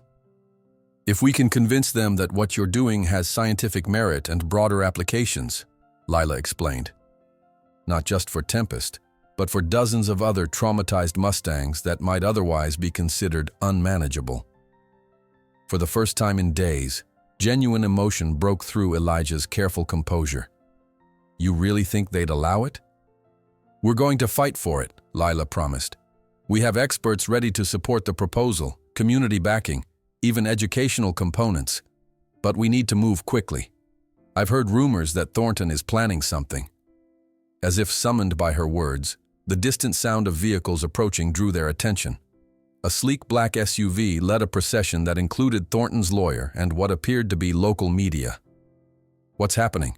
Elijah asked, instinctively moving closer to Tempest, who had already sensed the change in atmosphere, his body tensing visibly. Agent Reynolds approached from the federal command post, her expression carefully neutral. "Mr. Thornton's attorneys have filed an emergency injunction. They're arguing that since the investigation into the capture is still ongoing, the Mustang remains legally his property until all proceedings are complete." "But the evidence clearly shows," Lila began. "The evidence suggests illegal capture, yes," Reynolds interrupted. "But the courts move at their own pace, Dr. Redfeather. And in the meantime, they've granted a temporary stay." Richard Thornton emerged from the SUV, flanked by his attorney and Mike Lawson. His confident stride suggested a man who had regained control of a situation that had momentarily slipped from his grasp. "Agent Reynolds," he called, his voice carrying across the hill. "I believe you've been notified of the court's decision. The animal remains my property pending full adjudication." Reynolds nodded stiffly. "We've received the order, Mr. Thornton. However, given the circumstances, we'll be maintaining federal oversight until the matter is fully resolved." "Of course," Thornton replied smoothly. "I respect the process. And as a gesture of goodwill toward the community, I'd like to announce that I'll be hosting a public demonstration tomorrow, a showcase of proper horsemanship techniques that will finally bring this animal under appropriate control." Elijah's hand tightened in Tempest's mane, his face paling. "He's going to hurt him," he whispered to Lila. "They're going to try to break him in front of everyone." Lila placed a steadying hand on the boy's shoulder, her mind racing. The demonstration was clearly Thornton's attempt to reassert control of the narrative, to prove publicly that traditional methods could succeed where Elijah's approach had been deemed mere sentiment. "Mr. Thornton," she called out, stepping forward, "I've been developing a proposal for an innovative rehabilitation program at Blue Canyon. Perhaps before any demonstration you might want to consider—" "Dr. Redfeather," Thornton interrupted, his smile not reaching his eyes. "While I appreciate your professional interest, I've engaged the services of several renowned trainers who will be arriving this evening. Tomorrow at noon, we'll settle this matter once and for all." As he walked away, the implied message was clear. The court order had given him temporary victory, and he intended to use it to fullest advantage. When the crowd dispersed, Elijah sat beside Tempest, his young face set in a determination that seemed to age him beyond his years. The Mustang stood protectively close, sensing the boy's distress through the subtle changes in his breathing and posture. "What do we do now?" Elijah asked quietly, looking up at Lila. She crouched beside him, her voice low and urgent. "We finish the proposal tonight. We gather every expert, every community member, every piece of evidence we can. And tomorrow, before Thornton's demonstration, we present an alternative that's so compelling they can't ignore it." Back at her clinic that evening, Lila worked with feverish intensity, coordinating with Sarah Jenkins to compile the children's letters, with Thomas Williams to gather testimonials from experienced horsemen, with Bobby Collins to navigate the legal requirements. Calls were made to university departments, to therapeutic riding programs, to Native American elders with traditional knowledge of horse-human relationships. As midnight approached, Elijah sat at the kitchen table, contributing his own simple but profound observations about Tempest's behavior and responses. His eyes grew heavy with exhaustion, but he refused to rest. "If we don't convince them tomorrow," he said, fighting to keep his voice steady, "they're going to hurt him trying to prove me wrong. I can feel how scared he is already." Lila looked up from her laptop, noticing the depth of worry in the boy's eyes. "Elijah, there's something you need to understand.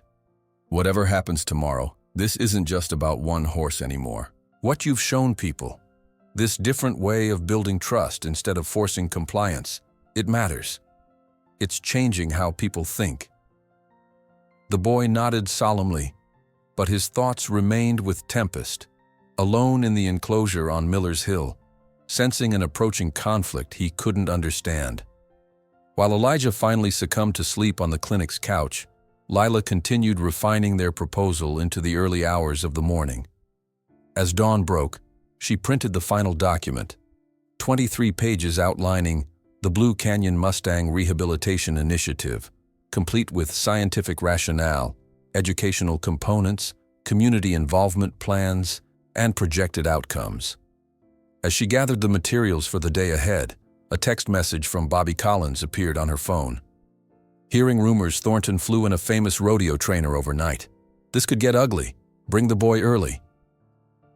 While Elijah stirred on the couch, Lila looked out the window toward Miller's Hill, where in just a few hours Thornton would attempt to publicly validate his methods at Tempest's expense. The morning held a heavy stillness, as if the very air of Oak Ridge was holding its breath before the coming confrontation. The morning air hung heavy with anticipation as Lila and Elijah drove toward Miller's Hill. From half a mile away, they could see the transformation that had taken place overnight. A makeshift arena had been constructed around Tempest's enclosure. Portable fencing, a judge's stand draped with Whispering Pines banners, and rows of folding chairs for what Thornton clearly expected to be an appreciative audience. Television vans lined the access road, their satellite dishes raised like mechanical flowers seeking the sky. "There are so many people," Elijah whispered, his throat tightening as Lila parked at the base of the hill. Through the windshield, they watched ranch hands in matching Whispering Pines shirts directing the growing crowd to designated seating areas. The atmosphere carried an unsettling carnival quality. Families with children, reporters checking equipment, even a concession stand hastily erected near the parking area. "Remember," Lila said, gathering their proposal materials, "no matter what happens in there, we know the truth about Tempest, and so do you." As they climbed the hill, Elijah's steps grew increasingly hesitant. Something felt wrong, beyond the obvious spectacle Thornton had orchestrated. When they crested the ridge, he understood why. Tempest was no longer in the temporary federal enclosure where he'd spent the past days. Instead, the Mustang had been moved to the center of the arena, confined in a round pen barely 20 feet in diameter. His magnificent black coat gleamed with sweat despite the cool morning, his sides heaving with rapid breaths as he circled the perimeter restlessly. "What have they done?" Elijah broke into a run, stopping only when Agent Reynolds intercepted him at the edge of the arena. "The court order gives Thornton temporary custody," she explained, her professional tone unable to mask her discomfort. "We're still maintaining oversight, but he has the right to handle the animal according to standard practices." "This isn't standard," Lila protested, gesturing toward the crowded arena. "This is a publicity stunt." Reynolds' mouth tightened into a thin line. "We're documenting everything. If there's any mistreatment, it will strengthen our case." Inside the round pen, Tempest continued his agitated pacing. The whites of his eyes showed clearly, his ears pinned flat against his skull, clear signals of fear verging on panic. Each time he passed the section of fencing nearest to Elijah, his stride faltered slightly, nostrils flaring as he caught the boy's familiar scent. "He's terrified," Elijah said, his voice breaking. "Can't you see that?" Before Reynolds could respond, a buzz rippled through the crowd as Richard Thornton emerged from a private tent erected at the far side of the arena. He wore an expensive Western shirt, designer jeans, and hand-tooled boots that had clearly never seen actual ranch work. Flanking him were three men in professional rodeo attire, their weathered faces set in expressions of practiced confidence. "Ladies and gentlemen," Thornton announced, his voice amplified by a wireless microphone.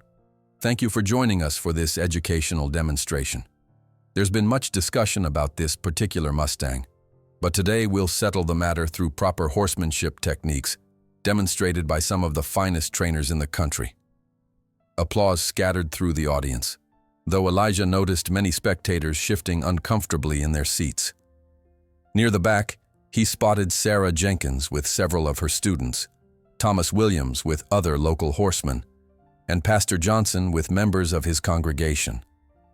Their presence provided small comfort against the overwhelming sense of wrongness that permeated the event. "I'd like to introduce Wade Harrison," Thornton continued, gesturing to the tallest of the three men beside him, "a champion rodeo trainer who's broken over 500 wild horses in his distinguished career." Harrison stepped forward, acknowledging the introduction with a tip of his hat. His weathered face carried the confidence of a man accustomed to bending nature to his will.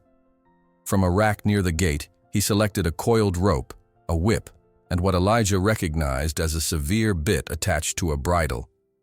"Before we begin," Lila called out, stepping forward with their proposal folder clutched to her chest, "I'd like to present an alternative approach, a rehabilitation program developed specifically for traumatized Mustangs, based on the bond we've all witnessed between this boy and this horse."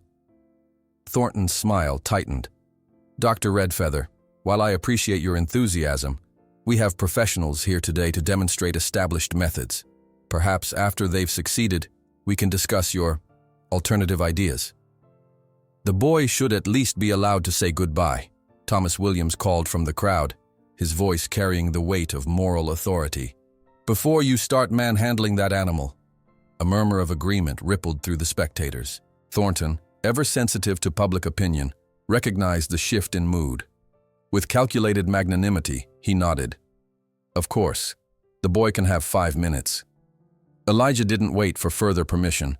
He slipped past Agent Reynolds and approached the round pen, his movements deliberately slow and even. Tempest, still circling anxiously, spotted him and immediately changed direction, moving toward the section of fence where Elijah stood. "Hey," the boy whispered, extending his hand through the rails. "I'm here." The transformation in the Mustang was immediate and striking. His ears, previously flattened in fear, rotated forward. His breathing, though still rapid, began to steady. He approached the fence with cautious steps, stretching his neck to catch Elijah's scent. From the stands, cameras captured the moment. The fearsome Mustang that had injured multiple handlers now lowering his head to touch the palm of a small, thin boy. The crowd fell silent, witnessing once again the inexplicable bond that had captured the nation's attention. "I'm sorry about all this," Elijah murmured, his fingers finding the spot behind Tempest's ear that the horse particularly enjoyed. "They don't understand." Tempest's massive head lowered further, his muzzle pressing against Elijah's chest in their familiar gesture of connection. In that moment, with hundreds of eyes upon them, the outside world seemed to recede. Boy and horse communicated in their private language of touch and presence, each drawing strength from the other. "Time's up," Thornton announced, his amplified voice shattering the sacred moment. "Let's proceed with the demonstration." Elijah reluctantly stepped back from the fence, Tempest's eyes following him with what could only be described as trust betrayed. As the boy rejoined Lila at the sidelines, Wade Harrison entered the round pen, rope coiled in his hand. What followed was as predictable as it was painful to witness. The moment Harrison stepped into the enclosure, Tempest reverted to defensive behavior, circling, snorting, his powerful body tensed for flight or fight. When the trainer flicked the rope toward him, the Mustang exploded into motion, charging the perimeter of the pen with such force that spectators in the front row instinctively recoiled. "He's not aggressive," Elijah whispered to Lila, his eyes never leaving Tempest. "He's terrified. The rope reminds him of his capture." Harrison, undeterred by the Mustang's reaction, continued his approach, flicking the rope, advancing, forcing Tempest to acknowledge his dominance. Traditional breaking methods relied on wearing down a horse's resistance, establishing human authority through persistence and controlled pressure. But Tempest was not responding as expected. Instead of eventually submitting, each application of pressure only heightened his panic. When Harrison managed to flip the rope over his neck, the Mustang reared with such violence that the trainer was forced to release his hold or risk being pulled off his feet. After 20 minutes of increasingly tense confrontation, Harrison exited the pen, sweat soaking his shirt despite the cool morning. The second trainer entered, carrying a different set of tools, a long whip and a bridle with an even more severe bit. The results were no better. By the time the third trainer retreated from the pen, limping slightly from where Tempest had brushed against him in panic, a palpable unease had settled over the audience. This was not the masterful demonstration of horsemanship they had been promised. It was the systematic terrorizing of an animal already traumatized by human cruelty. Tempest stood in the center of the pen now, sides heaving, foam flecking his muzzle. Blood trickled from a small cut on his flank where the whip had caught him. His magnificent body trembled with exhaustion and fear, yet his eyes remained alert, watching every human movement with the hypervigilance of the deeply traumatized. Richard Thornton, seeing his carefully orchestrated event unraveling, made a decision that would alter the course of everything that followed. Striding toward the round pen, he removed his expensive suit jacket and handed it to an assistant. "Sometimes," he announced to the increasingly uncomfortable crowd, "you need to show everyone how it's done." He took the whip from the third trainer, testing its weight in his hand. Elijah, who had been watching the proceedings in silent anguish, felt something break inside him, a dam holding back all the helplessness he'd experienced throughout his young life. Without conscious thought, without considering consequences, he slipped under the bottom rail of the spectator fence and walked directly into the arena. Ranch hands moved to intercept him, but the crowd's reaction, a collective intake of breath, made them hesitate. "Please move aside, son," Thornton said, his microphone capturing every word. "This has gone on long enough." Elijah continued his steady approach, stopping only when he stood between Thornton and the round pen. His small frame seemed impossibly fragile against the backdrop of the powerful men and the frightened Mustang. Yet something in his posture commanded attention. "Please," he said, his voice quiet but carrying in the sudden silence. "You don't need to prove anything. He's just afraid." "Get this boy out of here," Thornton ordered, but no one moved. The moment had taken on a quality that transcended ordinary authority, as if something ancient and profound was unfolding before modern eyes. "He's not wild because he wants to hurt anyone," Elijah continued, his gaze steady on Thornton. "He's wild because he remembers what humans did to him, just like I remember what it feels like when no one listens." The crowd remained frozen, cameras capturing every moment of the unexpected confrontation. Thornton, aware of how the scene would play in the media, struggled to maintain his composure. "This is absurd," he declared. "Remove this child immediately." Still, no one moved. In the round pen behind them, Tempest had gone still, his attention fixed entirely on Elijah's back, ears forward in focused concentration. In a moment that would be replayed on news channels across the country, Elijah simply turned away from Thornton. Without another word to the man, he walked steadily toward the round pen, opened the gate, and stepped inside with Tempest. Gasps rippled through the crowd. Even Lila, who believed completely in the bond between boy and horse, felt her heart stop as Elijah entered the enclosure with the visibly stressed Mustang. For several breathless seconds, Tempest remained motionless, his dark eyes fixed on the boy. Elijah stood quietly, hand extended, empty, offering nothing but his presence. "It's okay," he whispered. The words meant only for Tempest, though dozens of microphones strained to capture them. "I'm here."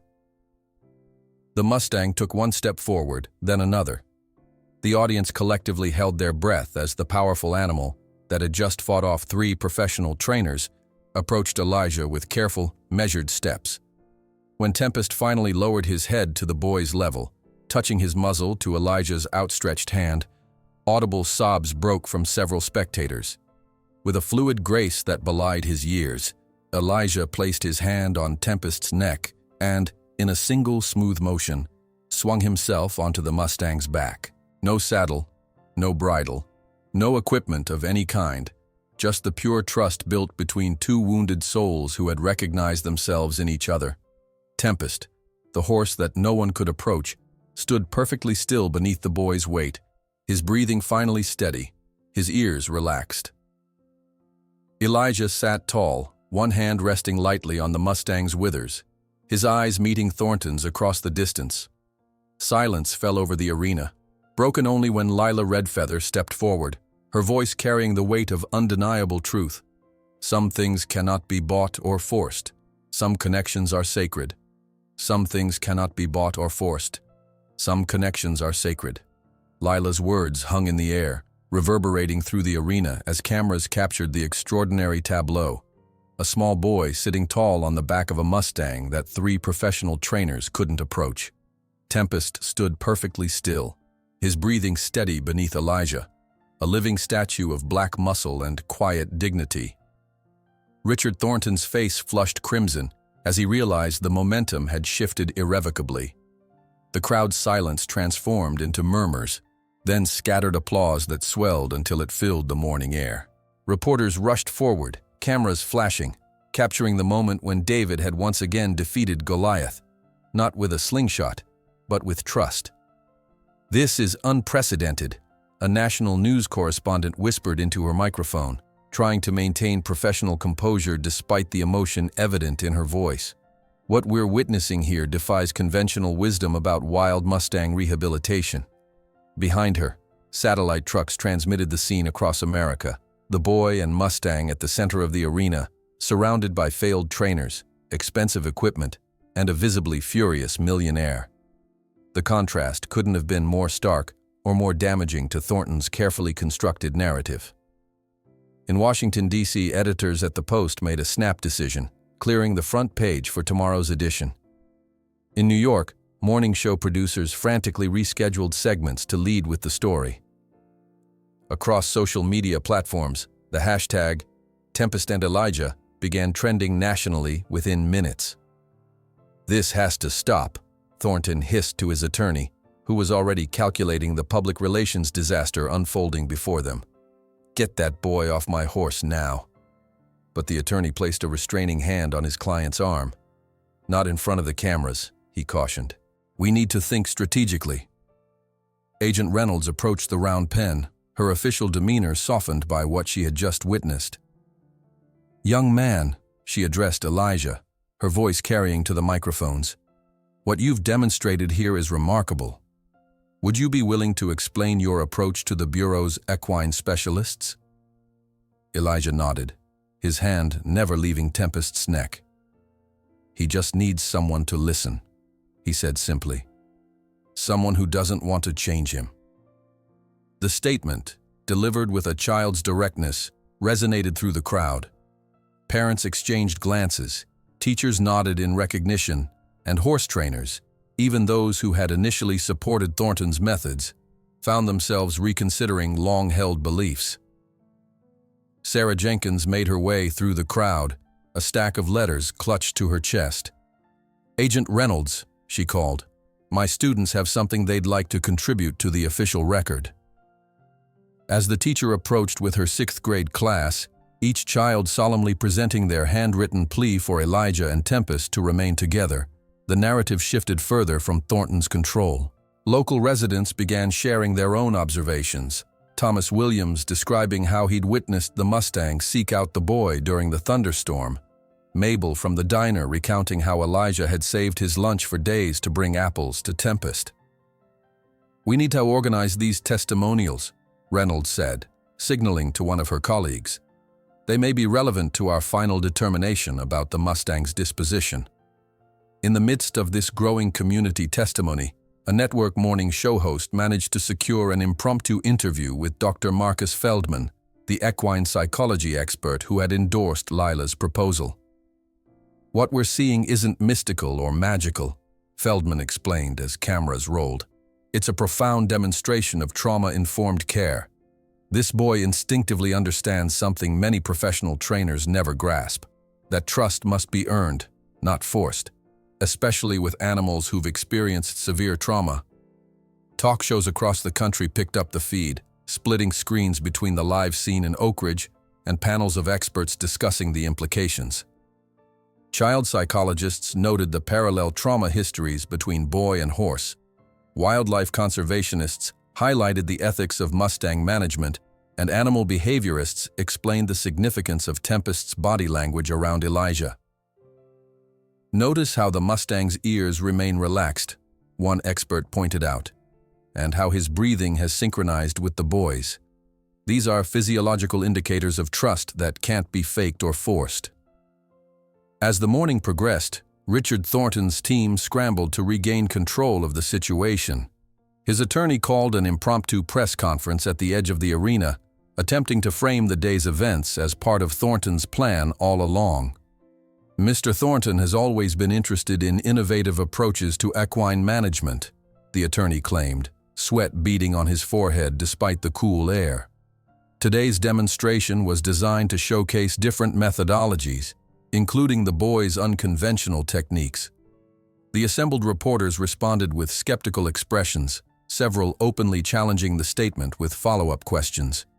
When Thornton himself stepped forward to speak, the cameras swiveled to capture his carefully composed face. "As a businessman," he began, "I recognize value when I see it. The connection between the boy and the Mustang is certainly unusual, which is why I've decided, as a gesture of goodwill to the community, to donate the animal to whatever program Agent Reynolds and her team deem appropriate." The announcement, a transparent attempt to salvage his reputation, was met with muted applause. Those who had witnessed his earlier behavior recognized the statement for what it was: capitulation disguised as generosity. Meanwhile, inside the round pen, Elijah remained seated on Tempest's back, whispering reassurances as the commotion continued around them. The Mustang, though still alert to the surrounding activity, maintained a remarkable calm, his trust in the boy creating a bubble of peace amid the chaos. Lila approached the pen with Agent Reynolds, the thick proposal folder open in their hands. "The program framework is all here," Lila explained, pointing to the detailed sections. "A specialized area within Blue Canyon where traumatized Mustangs can be rehabilitated using Elijah's approach, with scientific documentation and educational components." Reynolds nodded, her professional skepticism giving way to pragmatic consideration. "It's unorthodox, but after what we've witnessed today, I'd have difficulty justifying any other course of action. This bond clearly benefits the animal's psychological recovery." As news of the potential program spread through the crowd, supporters began offering tangible assistance. A local construction company volunteered materials for appropriate facilities at Blue Canyon. A feed supplier promised 6 months of specialized nutrition for rehabilitating Mustangs. Sarah Jenkins proposed involving her school in developing an educational curriculum centered around empathy and animal communication. "This is becoming something much bigger than we anticipated," Lila said to Reynolds, watching the spontaneous community mobilization with amazement. By early afternoon, when federal officials from Washington arrived to assess the situation firsthand, they found a scene utterly transformed from the confrontational spectacle Thornton had planned. Instead of a demonstration of dominance, they witnessed a community united around a vision of healing, for wild horses, for a wounded boy, and for the relationship between humans and the natural world. The senior official, a veteran of 3 administrations who had expected to find a standard ownership dispute, stood silently observing Elijah and Tempest. The boy had dismounted, but remained in the round pen, sitting cross-legged in the dirt while the Mustang grazed peacefully nearby, occasionally nuzzling the child's shoulder. "In 30 years with the department," the official finally said to Reynolds, "I've never seen anything quite like this. The standard protocols don't seem adequate here. That's why we're proposing this specialized program," Reynolds explained, presenting Lila's documentation. "It honors both the letter of our regulations and the spirit of what we're witnessing." As sunset approached, turning the Kentucky hills golden, the crowd gradually dispersed. News crews packed equipment, federal officials returned to their hotels to draft reports, and local residents headed home, the day's events still vivid in their minds. Throughout Oak Ridge that evening, dinner conversations centered on what they had witnessed, not just a boy on a horse, but a fundamental challenge to assumptions about power, communication, and healing. At the veterinary clinic, Elijah sat quietly at Lila's kitchen table, the weight of the day evident in his slumped shoulders. Tempest had been returned to federal custody for the night, though with explicit instructions that he remain in the temporary enclosure on Miller's Hill rather than being transported elsewhere. "Do you think they'll really let us stay together?" Elijah asked, his voice small with the fear of hope after so many disappointments. Lila placed a gentle hand on his shoulder. "Today changed everything, Elijah. What you showed those people, what Tempest showed them, can't be unseen or ignored." The following morning brought confirmation of her words. The senior federal official, after consulting overnight with Washington, announced a preliminary decision. Tempest would indeed be transferred to Blue Canyon, but under a special pilot program that would allow Elijah to work with him as an apprentice rehabilitator, under Lila's professional supervision. "This isn't just about one boy and one horse anymore," the official explained to the assembled press. "It's about developing better approaches to Mustang rehabilitation that honor both the animal's wild nature and their capacity for connection." As reporters clamored for details, Richard Thornton's attorney released a statement announcing that his client would not contest the decision and was, in fact, pleased to have contributed to this innovative approach to wildlife management.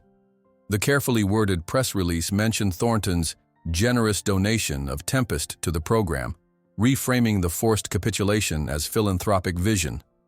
Among those who had witnessed the entire saga unfold, the statement provoked knowing smiles. "Trying to take credit now," Thomas Williams muttered as he read the morning paper at the Crossroads Diner. "After all that fuss about ownership and property rights." "Some men can't admit when they've been bested," Mabel replied, refilling his coffee cup, "especially by a child who owns nothing but the truth." That afternoon, as Thornton's sleek SUV departed Whispering Pines Ranch for the last time, a young reporter caught up with Elijah, who was preparing to accompany Tempest to their new home at Blue Canyon. "How do you feel about Mr. Thornton leaving town after everything that happened?" the reporter asked, thrusting a microphone toward the boy. Elijah considered the question carefully, his hand resting on Tempest's neck. "We weren't really enemies," he finally replied, his voice carrying a wisdom that silenced the small gathering. "Tempest taught me that fear makes people and animals act cruelly.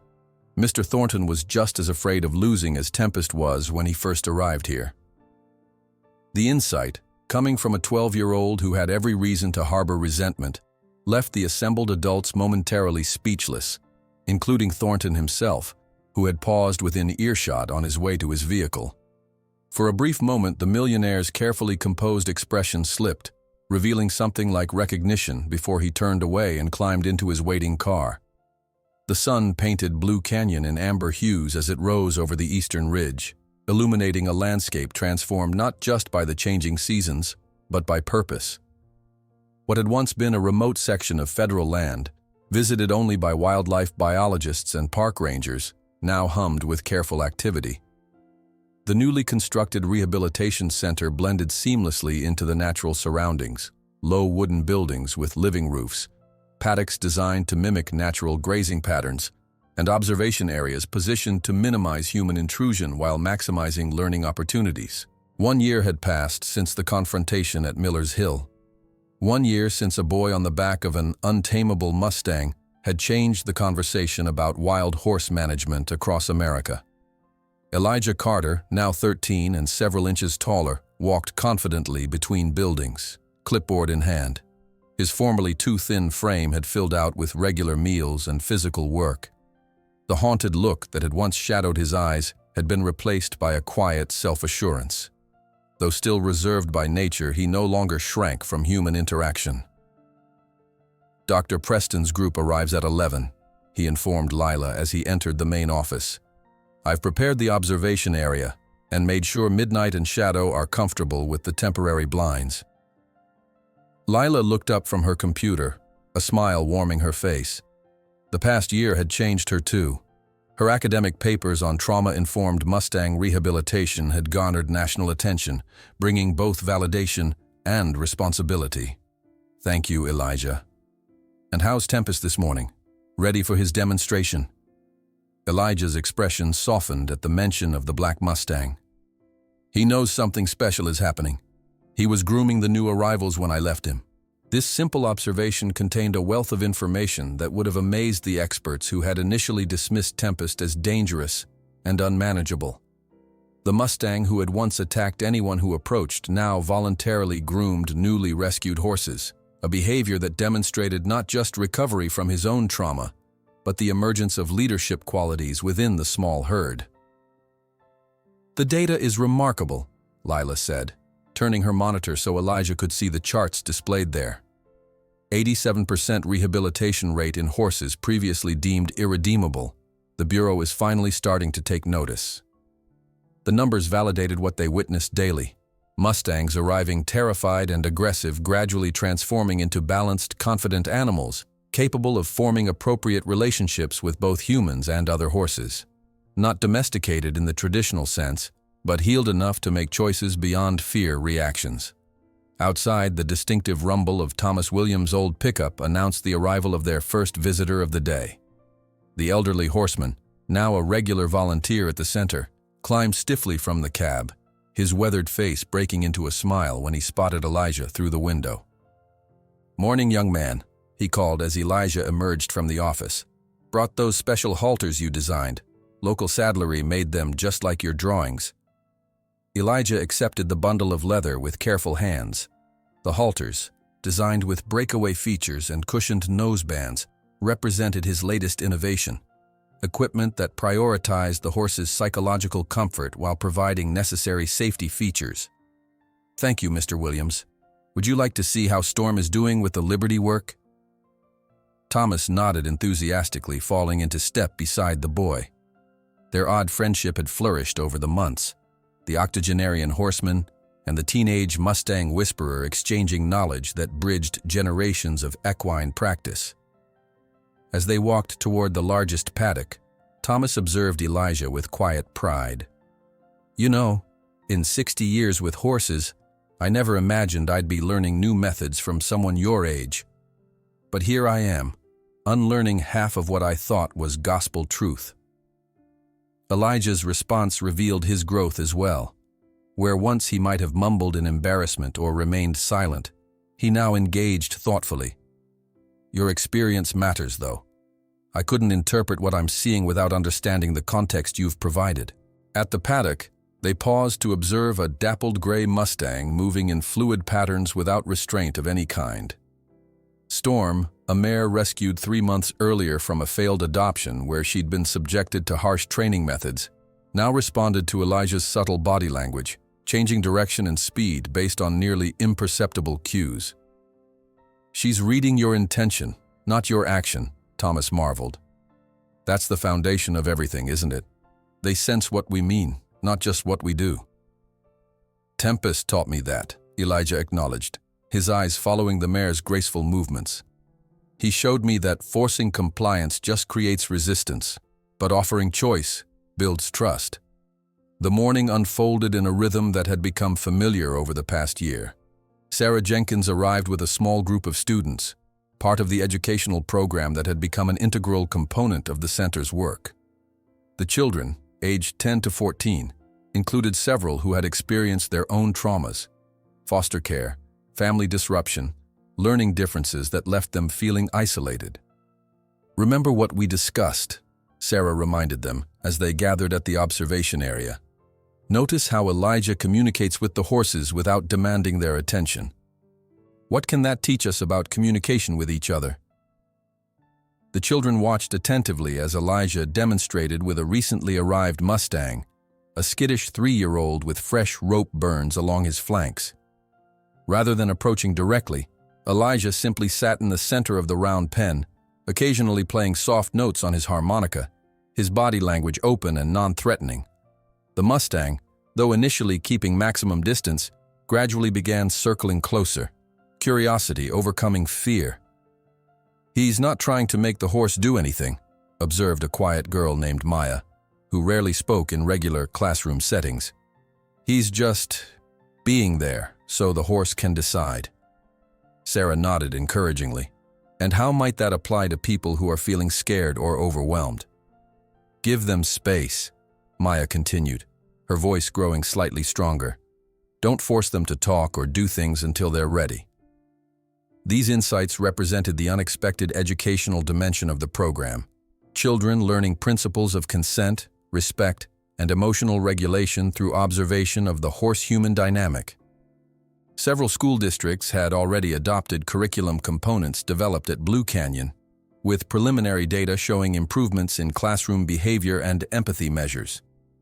By midday, the center welcomed its most significant visitors, a delegation from the Bureau of Land Management, accompanied by wildlife management experts from 3 universities. The officials moved through the facility with professional curiosity, noting the methodical documentation, the careful facilities design, and most importantly, the behavioral changes evident in the rehabilitated Mustangs. "The traditional capture and training model has a 60% failure rate," Lila explained as she led the tour. "Horses too traumatized for adoption are either kept indefinitely at taxpayer expense or unofficially sent to slaughter. Our approach has flipped those statistics." The delegation's senior official, initially skeptical of what he had dismissively called the Horse Whisperer program, now watched with evident reassessment as Elijah worked in the distance with Tempest. The boy and horse moved in perfect synchronization through a series of liberty exercises, neither using traditional equipment nor exhibiting traditional dominant submission patterns. "It's relationship-based, not compliance-based," Lila continued, noting the official's interest. "Elijah doesn't train the horses to perform specific behaviors. He creates conditions where they can recover their natural capacity for connection." "And this approach is replicable?" the official asked, his tone suggesting the central question upon which funding decisions would hinge. "We've already trained 4 apprentices who are implementing these methods at other facilities," Lila confirmed. "The principles can be taught, though some individuals have more natural aptitude than others." Later that afternoon, as the official visitors departed and the center settled into its evening routine, Elijah prepared for his daily ride with Tempest. This was their private time. No observers, no documentation, just the communion between boy and horse that had started everything.